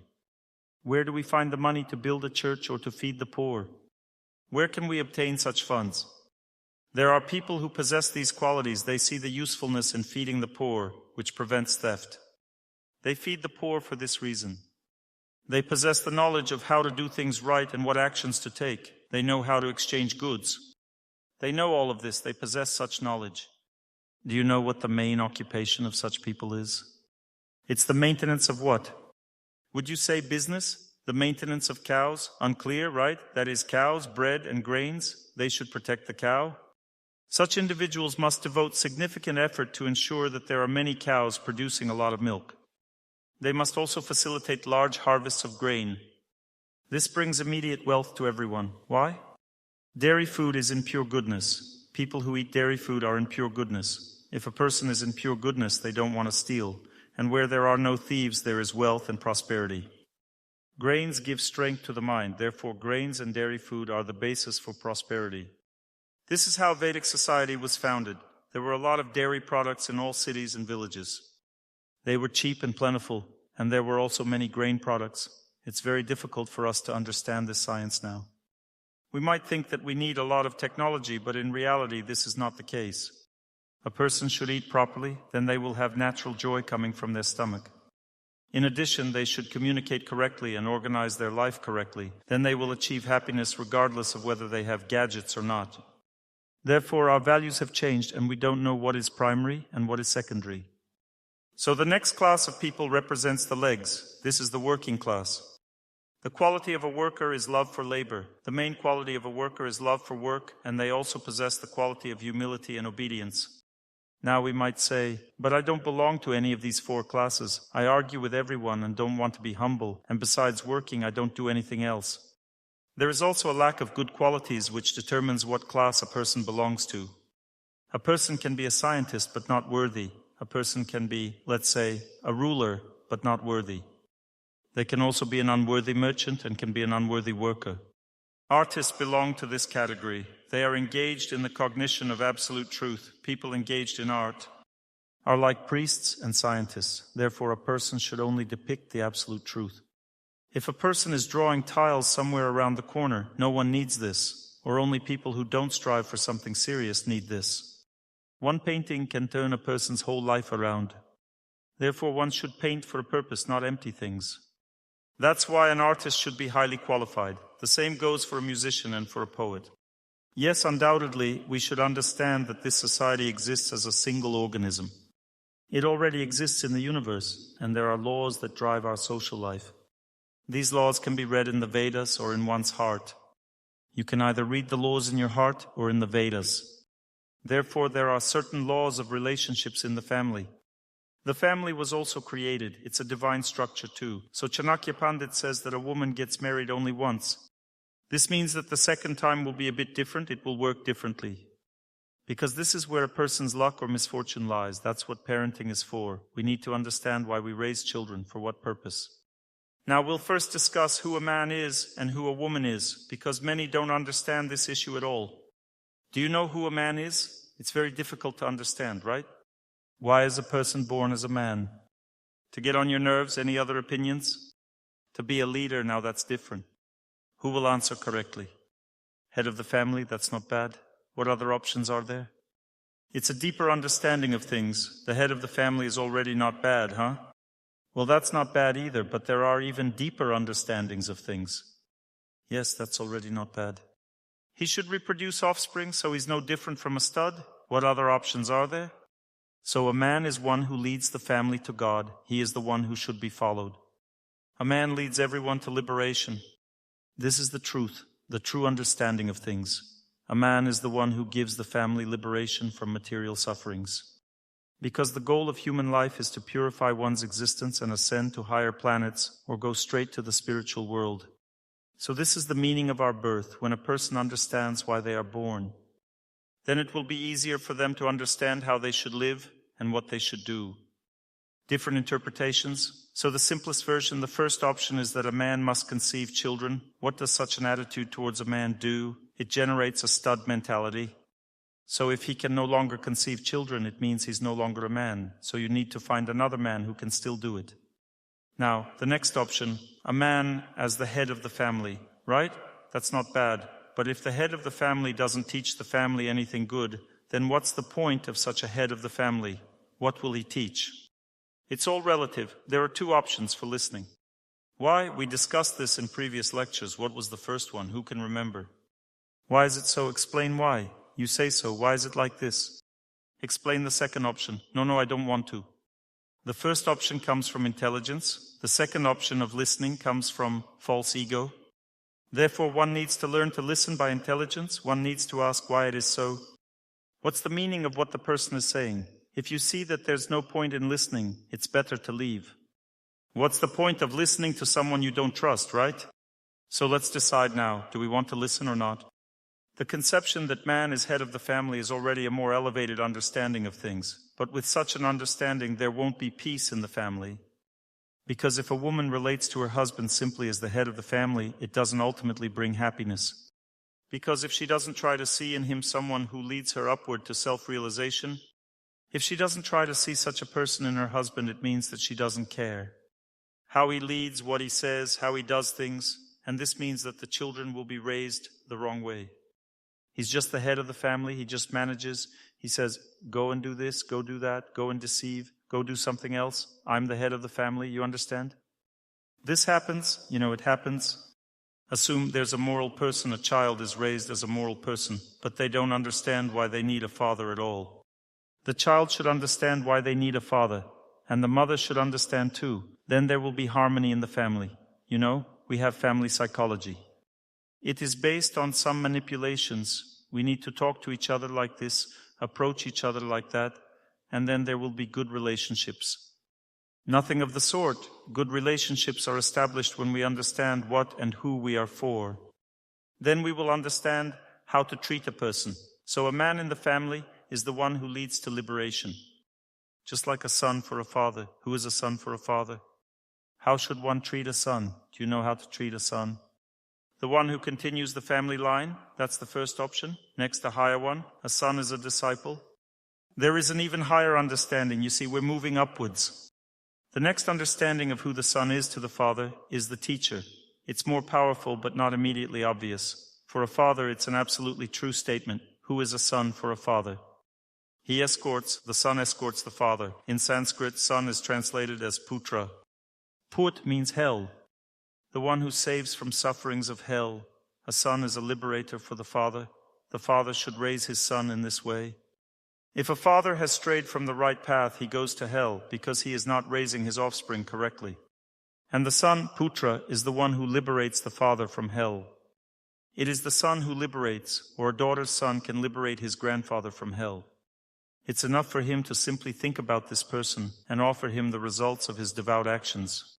He can do some good deed and just say it to himself, I did this for the well-being of my grandfather. The oversoul is in the heart, and that's why he hears immediately. And if it's a strong devout act, he is freed from suffering instantly, such is the power. And this was done in Vedic times. That's why people were quite brave, because they felt they had protection. We should be serious in understanding how to raise our son. Who is a son? The father should know. So there will be a grandson. Therefore it matters if there are men in the family. We should understand this. There is meaning in this. A father is the one who leads to God. Who is a mother then? It's the yin energy, right? It's quiet, gentle, and submissive. A mother is the one who protects the family. She guards the family from destruction. She preserves. She doesn't allow the family to fall apart. It means the destruction of the family depends on the woman, or keeping the family together depends only on the woman, how she will behave in certain situations. As a matter of fact, knowing the law immediately gives an understanding of things. Everything in the family depends on the woman. We'll soon get to raising children. Now let's talk about what we're doing here in general, then we'll move on. The quality of a father is the pursuit of truth. He has to devote a lot of time to studying how to live correctly. He has to think things over deeply and figure out the right way to run a family life. When the father doesn't do this, the mother, as the protector of virtue in the family, is the only person who can tell the man, "My dear husband, you are so smart, so sublime, you have so many good qualities, but for some reason you don't share with us and don't tell us about honesty, kindness, beauty, justice. You don't lead us on the path that will give us happiness." A woman always treats her husband with great respect. This is exactly how she should address him. How to act if the husband drinks, how to help him. To love even more, this is a good option. But how to love? This is the problem. We don't know what love is. A woman is the one who encourages and inspires her husband to improve. And by doing so, she achieves happiness in her life. What does it mean to inspire? It means she possesses such qualities herself, because women naturally have more of the aspiration for chastity, honesty, decency. It's just naturally given. A woman doesn't necessarily need to be highly educated. She already has these qualities. But a man needs to work very hard to develop all these qualities. A woman simply encourages her husband to work for the good of the family. She tells him with great humility, "My dear husband, I know you have so many good qualities." If a woman doesn't speak to her husband like this, then depending on what and how she says to him, that's the result she gets. For example, what would you like your husband to be? Naturally, some already see their husband this way. For example, if you say to your husband, "You're a wimp, you don't understand anything at all. You're lazy like a pig. You can't protect your family. You don't want to be involved in raising your children. You're not interested in anything that happens to us." If a woman says this, and you know how listening affects, it's a very powerful force and it penetrates to the very heart. And the structure of the human body is such that a man cannot protect himself from a woman's words. He cannot protect himself at all. A man has no protection against a woman's words, and a woman cannot protect herself from a man's words. A man should fear a woman's words the most. A woman should fear a man's words the most. If a wife speaks to her husband like this, she simply destroys all his piety, all his strength, everything good he has. She can destroy everything in him with her words. So now the test. Check yourself what kind of wife you are. You did what you wanted. Now look at the result. Look at your husbands with your mind's eye and see everything you've been able to do in your life, because you are the keepers of the hearth. You do everything, organize everything in the family. Now look at how you inspire your husbands. Can you tell by the beauty of the nose? A woman is the face of a man and vice versa, but it's necessary to understand that you should inspire a man, but not scold him. A man should understand why he has such a wife. What your wife becomes depends on your actions. A woman wants to see an ideal in her husband. If a man is not doing what he should, if he is not an authority, he does not behave authoritatively, if he shows bad character traits, bad qualities, then the woman becomes disappointed. She feels that her life is meaningless, that she married the wrong person. By her nature, she wants to marry the right person. She knows she can't do anything by herself. She needs a man who will lead her. She knows this from birth. That's her nature. That's why she chooses who to marry. What is the intelligence of a man? A man's intelligence lies in following the path of truth. And what is a woman's intelligence? It's about marrying the right person. This is where the problem lies. Those who don't understand this suffer. That's why women try very hard to get married. What is the only way to marry right? Do you know what it is? There is only one way to marry right. You can ask your heart and do what you want, but that's not the way to marry right. There is one way, only one. Your piety. Do you know what piety is? When a woman is chaste, she preserves her purity until marriage. Then she can marry right. Can a woman preserve her purity by herself? She can if she knows how to do it.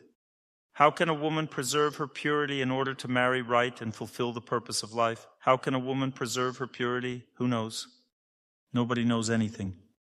There's only one way for a woman to preserve her purity. A woman must understand that she is defenseless if she is not under protection of a man at every stage of her life. A daughter is under her father's protection. She always consults with her father on how to act in life. A wife consults with her husband. When the husband dies, she consults with her eldest son. She is always under protection. If a woman acts this way, she finds peace and happiness. To marry right, she must always be under her father's protection. But what mistakes are we making now? First, we don't know what family is. And secondly, we don't know how to marry right. So a girl, first of all, wants to get rid of her parents' protection and wants to go wherever she wants. Do you know what love is? There are different types of love. Love is simply harmony. Harmony can be different. We have 7 chakras, 7 centers. Harmony can occur in 7 chakras. When a girl is very young, only her lower center is activated. From 14 to 18 up to 20 years old, the other centers are not yet working much. They are closed. A girl at this age only feels love that comes through the lower center. She feels that the person she likes is the one she likes through the lower centers. This love is no different from the love of cats and dogs. Their lower centers open in the same way, and they also want the same kind of love. What is the result of such love? Suffering. Living together is only possible when a person lives not just with a reproducer, but with someone who can truly give happiness. Therefore, for a girl to marry right, she must be truly under the protection of her father. Because at a young age, the influence of the opposite sex has a very strong effect, and this influence clouds the mind. One can no longer understand whether this person is good or bad. She says, "When I married you, you seemed such an elevated and good person, but now I don't know who you are at all." This happens because that's how this power works. The power of love works like that. It completely confuses a person. Do you know about this? A person doesn't understand at all who they're marrying. That's why a girl should be protected. Protected by her father when she gets married, and then she won't marry the wrong person, and her life will be successful. If there's no father, then it's her grandfather or brother if she has a brother. This is another option. If I'm not a fool. Let's analyze this option, if I'm not a fool. Good question. There are 2 types of family and 2 types of social structure, demonic and divine. All this is determined by the woman's mindset. If a woman thinks, "I'm not a fool myself, I know how to act on my own. I don't need a father or a husband," this is how a demonic family structure is born, and emancipation arises. Where did emancipation begin? In America. And which is the most depraved country? Where are there the most murders, suicides, and drug addicts? In America. And in Holland. There are also such statistics there. We have to get the point. The point is that a lot depends on this mindset.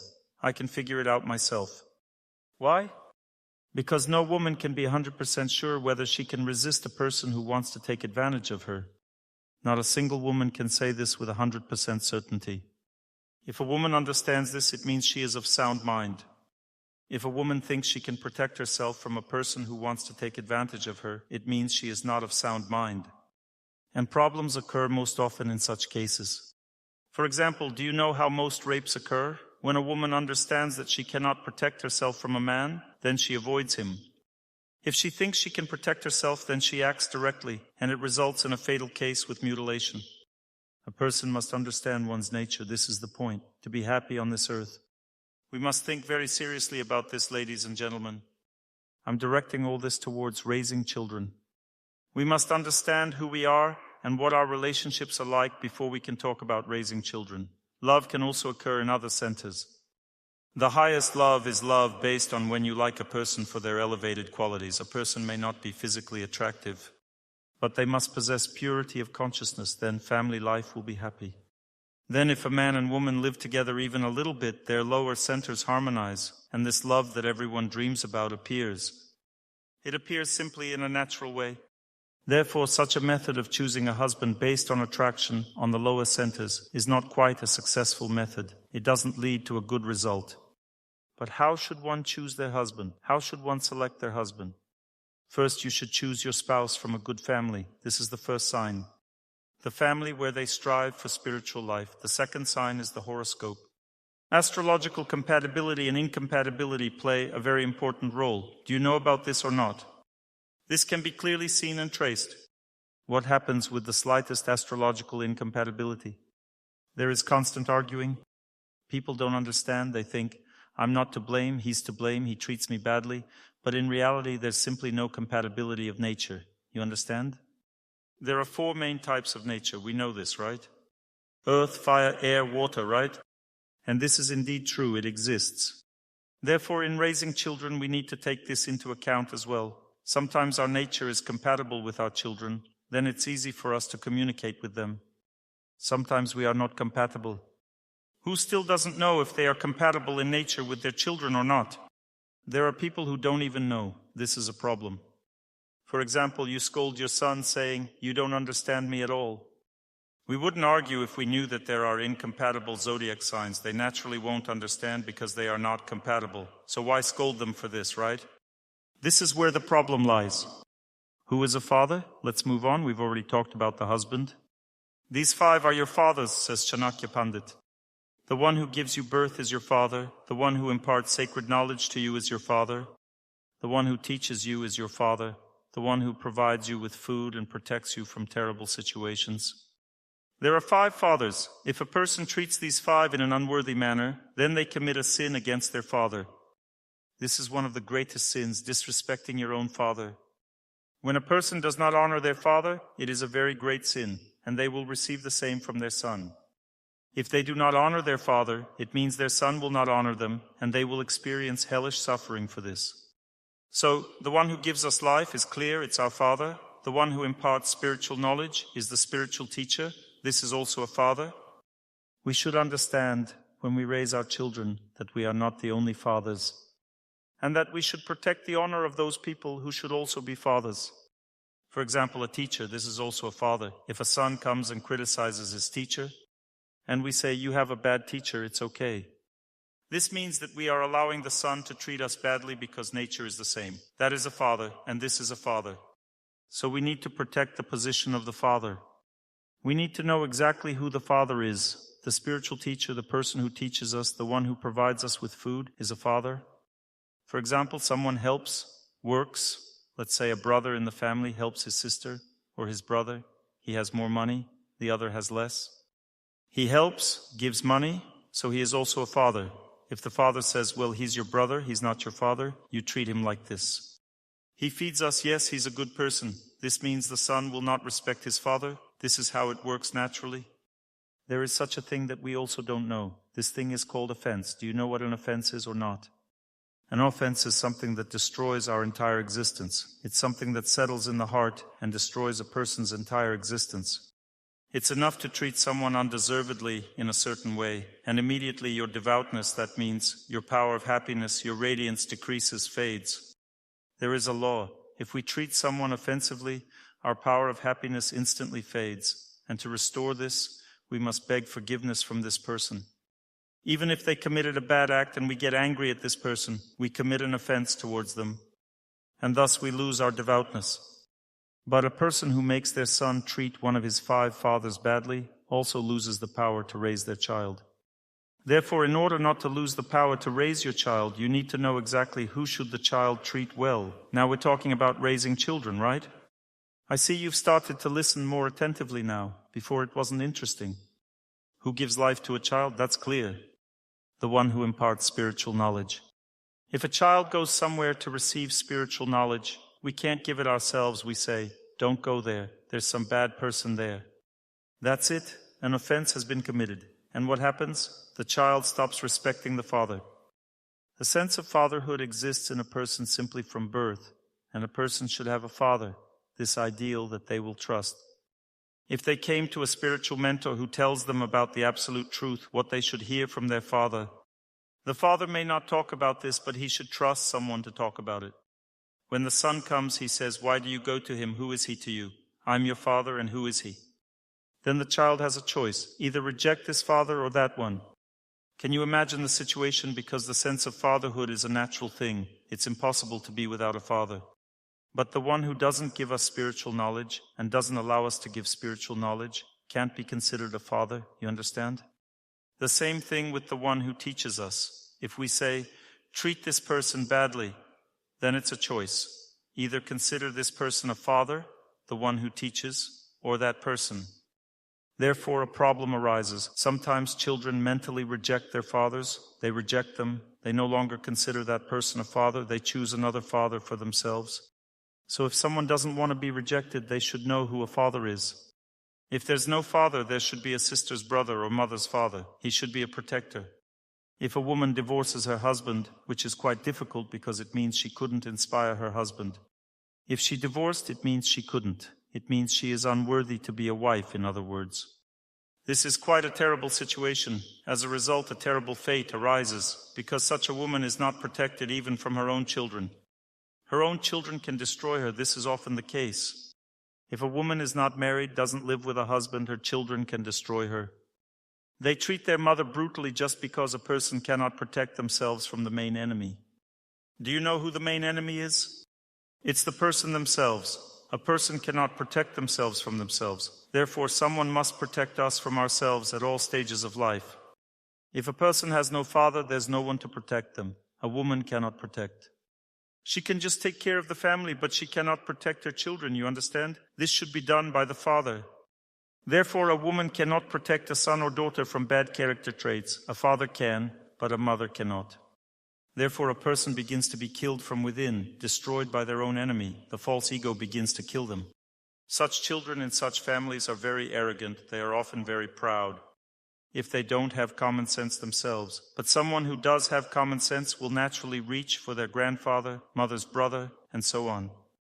There are situations when a person has no one to consult with. It's a curse. If they possess spiritual knowledge, they can seek advice. They have 5 fathers. They can take as an advisor the one who feeds them, their spiritual father, and the one who teaches him. Therefore, they can protect themselves. The one who possesses spiritual knowledge, listens from the right source, receives all opportunities for happiness. The 5th father is the one who saves from terrible situations, the protecting father. A judge can be a father, a stepfather too. The one who protects from dangerous situations is also a father. If someone protects the family and they're not treated as a benefactor, then there's a problem. These 5 should be considered fathers. The first, the one who gives life. The second, the one who imparts spiritual knowledge. The third, the one who teaches. The fourth, the one who provides food. And the 5th, the one who protects from terrible situations. 5 mothers are one's own mother, the wife of the ruler, the wife of the teacher, the wife of a friend, or according to other sources, a cow, and grandmother. Instead of grandmother and friend's wife, there's another interpretation. We can say there are 7 mothers. There's also Mother Earth and Mother Cow. We can confidently say we have 7 mothers instead of 5. According to the Vedas, it's not 5 but 7. Those who don't treat the cow as their mother and eat it are eating their own mother. There's a concept in the Vedas called ugra karma, terrible karma. Terrible karma means nothing good will happen in life. Those who eat their mother don't get anything good in life. A person shouldn't eat at least a cow. If they can't go completely without meat, they at least shouldn't eat a cow. At the creation of the universe, it was believed that the cow should provide dairy food to all living beings. There are surabhi cows on the higher planets, and there are cows even in the spiritual world. These are the cows that give an unlimited amount of milk. They can flood everything with milk. Surabhi cows possess such power. A cow is not just an animal, it's an animal that gives milk. Look at how much milk a cow gives. Some consider the goat as a mother. Look at how much cow's milk is used for food and how much goat's milk. There can be no comparison. The bull is the protector of religion. A person who goes against religion is considered a demon. Such people who eat bulls possess a demonic nature. Choose one of 2 or 3. Of course, undoubtedly. It's written here, your wife's mother. Those who treat their mothers wrong, the earth, the ruler's wife, the teacher's wife, undoubtedly go against motherhood.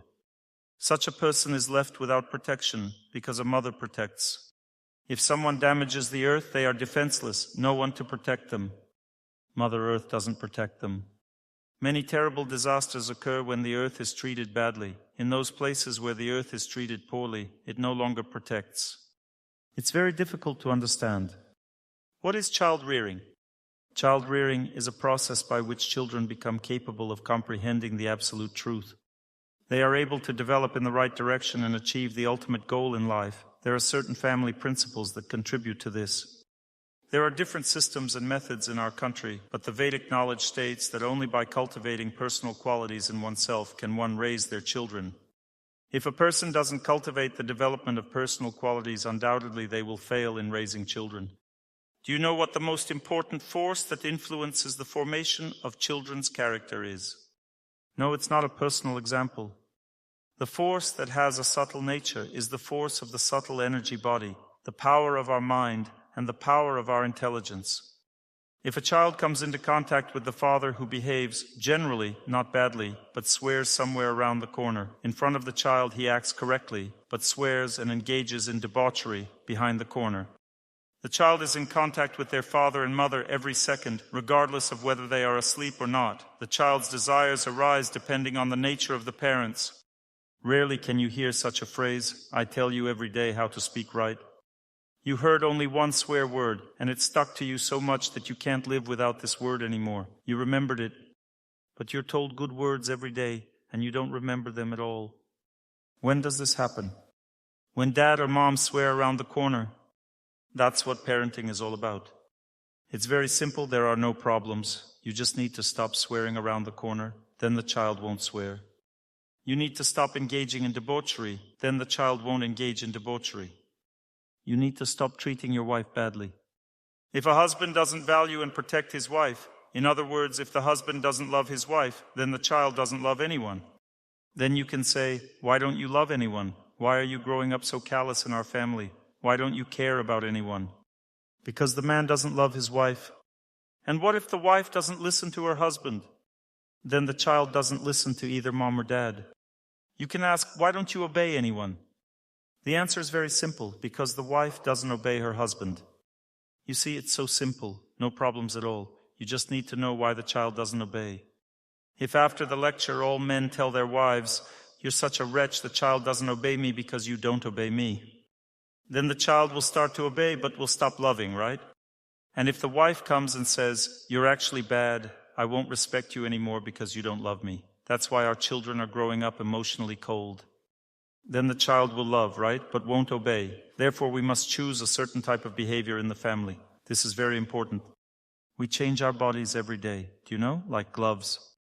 We change our bodies every day. We change this body every day. Do you know about this or not? We change our bodies every day. This is what we need to understand. This is the understanding of things. The body changes every day. It changes every second. It's never the same as the previous one. Every 7 years, it changes completely. We change our body completely every 7 years, but partially we change it every day. Depending on how we change our body, the attitude towards us changes and our entire existence changes. Therefore, there are certain periods of life in which we need to raise our children in a specific way. Until the age of 5, a boy should be treated in such a way that he should be pitied and protected from beatings and from cruel words. From 5 to 13, a boy should be raised with strictness. He can even be punished. That means you can even hit his false ego. And where is the false ego located? Here in the center is stubbornness. Here is where the false ego is located. You can activate it here. And right here where the legs come from. In the first chakra, at the back, there are 2 ways of dealing with a child's false ego. By tapping, vibromassage, 2 types of vibromassage. The first type is massage with anger, which increases anger in the child. They start to become fierce. Vibromassage with kindness puts kindness in there right away. Therefore, if a person hits their son, they should do it with great tenderness but firmly to make it enter in. And how to determine the result? It's very simple. You can determine the result by how he behaves after being spanked. If he behaves very humbly, it means the right message got through. If he becomes even more fierce, it means the wrong message got through. Therefore, you can determine your mental state at this time, and then you'll understand what you injected, what kind of injection you made.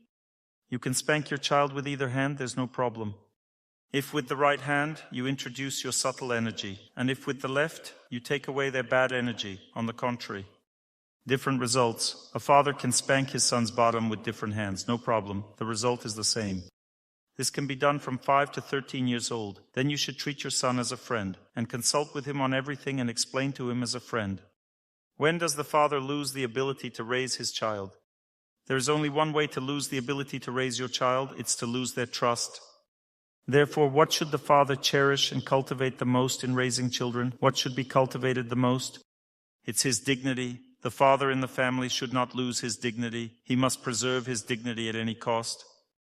Even if his wife prevents him from maintaining his dignity, he must force his wife to do so by any means. Otherwise, then, the dharma, that is, the social order of the family, is violated. And as a result, children grow up to be criminals. Therefore, the wife should know what the most terrible thing is.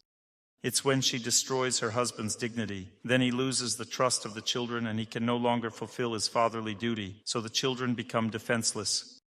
Therefore, the wife should argue very carefully. She should argue with her husband very carefully, very gently. This is, by the way, just nature. You can't explain it to a man any other way. If you approach him humbly, take him by the hand and say, "Listen, I would like you to tell us something good, spiritual every day." Repeat this to him very humbly every day. Wait, and he will start reading spiritual books. Then he'll tell you something later. How to determine what kind of wife I am? By my husband's face. Very simple. The same way, how to determine what kind of husband are you? Does your wife radiate beauty? The same, if the wife is not beautiful, doesn't radiate beauty, it means the husband is bad, he doesn't protect her. And what kind of wife she is can also be determined by the state of her husband, by the state of the children. You can determine both depending on what qualities the children lack. You can determine what kind of father is and what kind of mother is. We've already talked about this. As for a daughter, until the age of 5, you should treat her the same way, protect her with love. From 5 to 13, a daughter should be raised with strictness, but strictness consists in explanation. A strict explanation is enough for a young girl. It means, from 5 to 12 years old, just a strict explanation is sufficient for a girl. She understands this much better, but if you punish her like a boy, she will defend herself, she will rebel against it. And such a person loses authority, loses trust with their daughter, and she stops listening to them already. She may even stop listening forever, so explanation is key. The extreme case is isolation. For example, not allowing her to go somewhere simply to close. The most extreme case is to stop talking, the biggest punishment. Stopping to talk is the biggest punishment. The same goes for a boy. The biggest punishment is to stop talking to him. When we deprive them of our communication, the child immediately feels loneliness, and they immediately start to behave humbly. For a boy, sometimes beating him doesn't work, but if we've lost our child's trust, even when we stop talking to him, it doesn't work. A person who has lost the trust of their children is absolutely helpless in raising them. They can apply any methods, it's all useless. And how can trust be restored? Only by improving one's qualities, character traits, and attitude towards loved ones. There's a trust bank, you know? We talked about this in previous lectures. Trust increases or decreases depending on actions towards this person. It melts gradually. When it disappears, you need to increase it again. And when it disappears, trust can also be removed. Then it takes years to restore it. Why do I do this and the child doesn't develop trust? There's already an accumulated bad attitude towards your child. It takes years to restore trust. Sometimes you need years of devout actions, and only then trust begins to increase. What is the purpose of trust? To have relationships. You can say something to someone who trusts you and they will listen to you. Listening is the foundation of education. If a child doesn't listen, how to check if they listen? You just tell them what to do and they don't listen to what you are saying. They stand there doing something. This means it's all useless. All your words and actions, the child won't love you or perceive you. It's terrible when children don't listen to us. We must lead an honest life if we want them to listen to us. And a person leading an honest life receives happiness from all sides. This is the foundation of parenting. I've just told you the most important things. Everything else, some techniques, are not essential. It's also important to understand what kind of education to give your child. Because a child without education is like a bird without wings. Even from a devout family, a talented person who hasn't received the necessary education corresponding to their nature, they may receive a very good education, but if it doesn't correspond to their nature, it's like a bird without wings. They have nowhere to fly. They won't fly anywhere. They won't make themselves happy in life. There are only 4 types. Determine your child's nature. If they're meant to be a worker, why are you trying to make them a scientist? We used to think that everyone needs a college education. Such people just slept through it. They slept through those 10 or 5 years of university. They didn't need this university degree. They should have been doing other things according to their nature. Instead, they spent 5 years sleeping in university and graduated as an engineer. Nobody needs such an engineer. As a result, we had no qualified personnel in our country, although everyone was an engineer, right? It's a problem because we don't know that there are 4 types of nature, because we don't study the Vedas. We don't know that there are 4 types of nature in children. How to determine a child's type of nature from just a few months old. As soon as a person starts crawling, you can already determine their nature. How to determine their nature, where they'll crawl to. You should place a book, a hammer, and money. Objects corresponding to these 4 ways of life, right? And something related to law. a code, for example. 4 things. And where the child crawls to, what they grab, that's their nature. The child already knows what they need. From birth, they're already striving to achieve their purpose for which they were born. That's it. They don't need anything else in life. They already know. They're precisely focused. You should repeat it 5 times, because sometimes they get distracted by chance and just grab something they don't need. Repeat it 5 times in a row, and 4 out of 5 they take the same thing: money, a book, or a hammer. This means that you need to give them an appropriate education from birth. It could be a toy sword, some kind of weapon, a toy gun. What they will take is that they have that nature. Because things have energy, these objects have appropriate energy.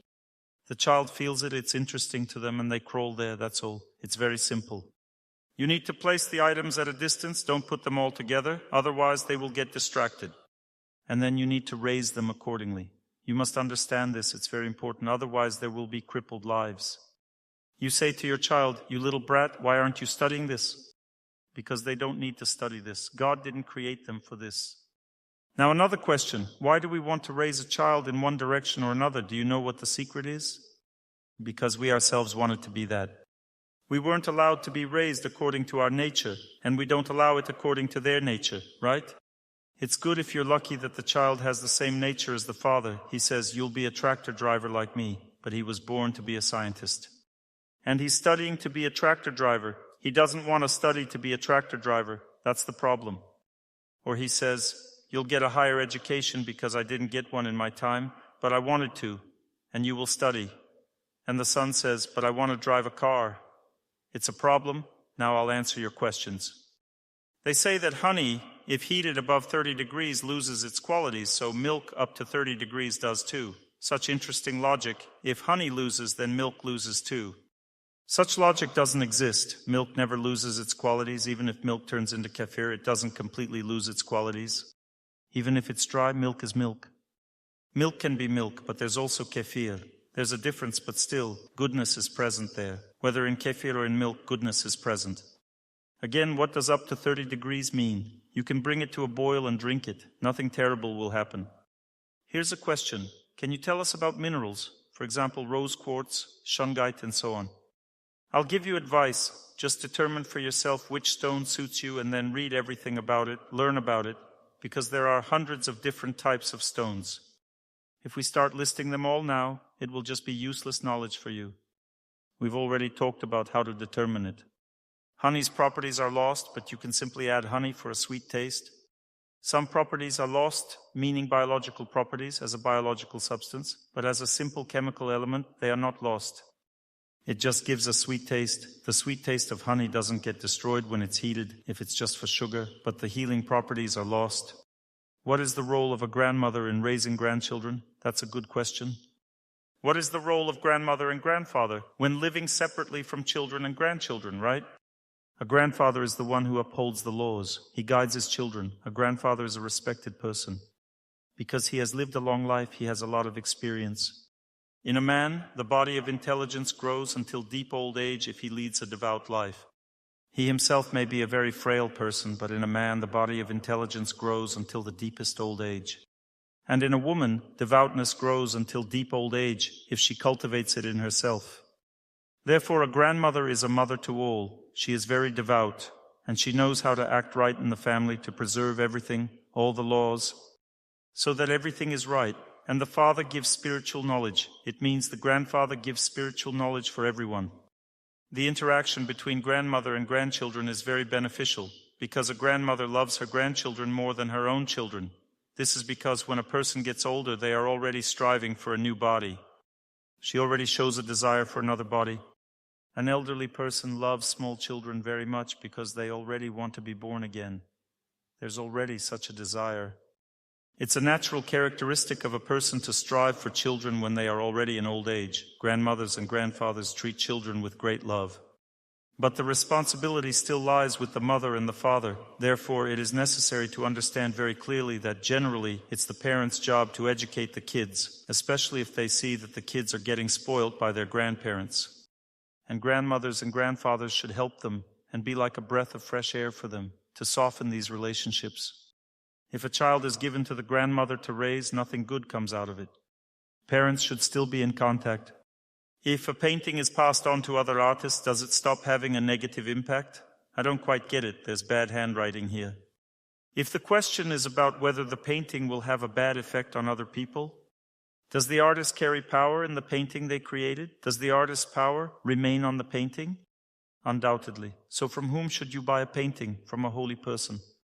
Why do we hang paintings in our home? To purify the mind. When a person looks at something, they cleanse their mind.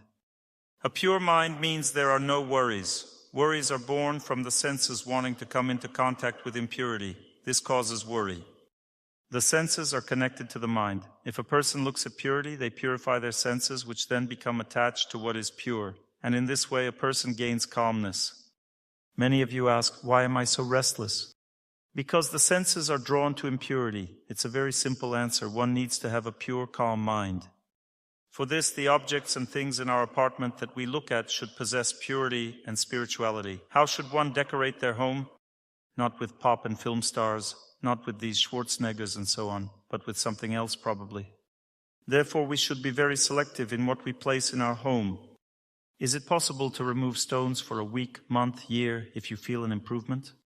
You can, but it's better to wear more if they help you. They will be beneficial for you in life. It's clear that during any worsening I need to put on stones. But who should I consult if something is not right? How to wear them right? If you have a wearing scheme, it doesn't change, meaning which hand, which leg to put them on. But not everyone is interested in this. Many don't treat themselves with these schemes. What treatment and preventive measures do you recommend for children who frequently suffer from respiratory illnesses? The main treatment and preventive measure is to understand that respiratory diseases occur when there is a wrong setup of actions. There is a central meridian that is connected with our actions. If we act wrong, our nature is destroyed through the central meridian. This central meridian is affected by wrong actions. Its structure is getting destroyed. Nasal congestion occurs immediately. It means the swelling doesn't occur when the virus enters. It occurs earlier as a result of fuss, tension, and rudeness in actions, and so on. When actions are performed wrong, when there's fussiness, tension, harshness, and so on in the family, and children are also subject to this influence. As a result, immediately upon a change in weather, the body is already susceptible to this influence. It happens during weather changes or other stresses of any kind. If you overeat or have some other stress, you get nasal or laryngeal or bronchial swelling, and then the virus gets on top of that swelling and you get the flu. And when the weather changes, there are already a lot of these people, and so the epidemic begins. The best prevention is to stop being in this unnecessary state of aggression, fuss, and tension. This is the best prevention. As for destroying the virus, you can use plants such as yellow mustard, black pepper, ginger, and coriander. They have antiviral properties. Sweet clover seeds. If you mix them and simply sprinkle them on the back, the flu goes away. Place this mixture on the child's back. Such a mixture in these proportions: half part turmeric, 1 part ginger, 1 part yellow mustard, 1/4 part black pepper. If there are sweet clover seeds, then also 1 part. If you want to treat coughing, then you can take 2 parts ginger and add 1 part fennel. If you sprinkle this down the child's back, they will recover from the flu in 2 days, provided there's no fuss, tension, or anger in the family.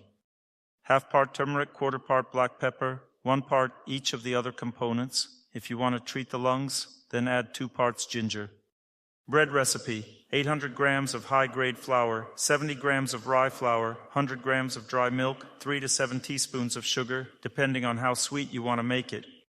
2 teaspoons of salt, 1 teaspoon of baking soda, half a teaspoon of citric acid, 2 teaspoons of coriander, 1 teaspoon of cinnamon.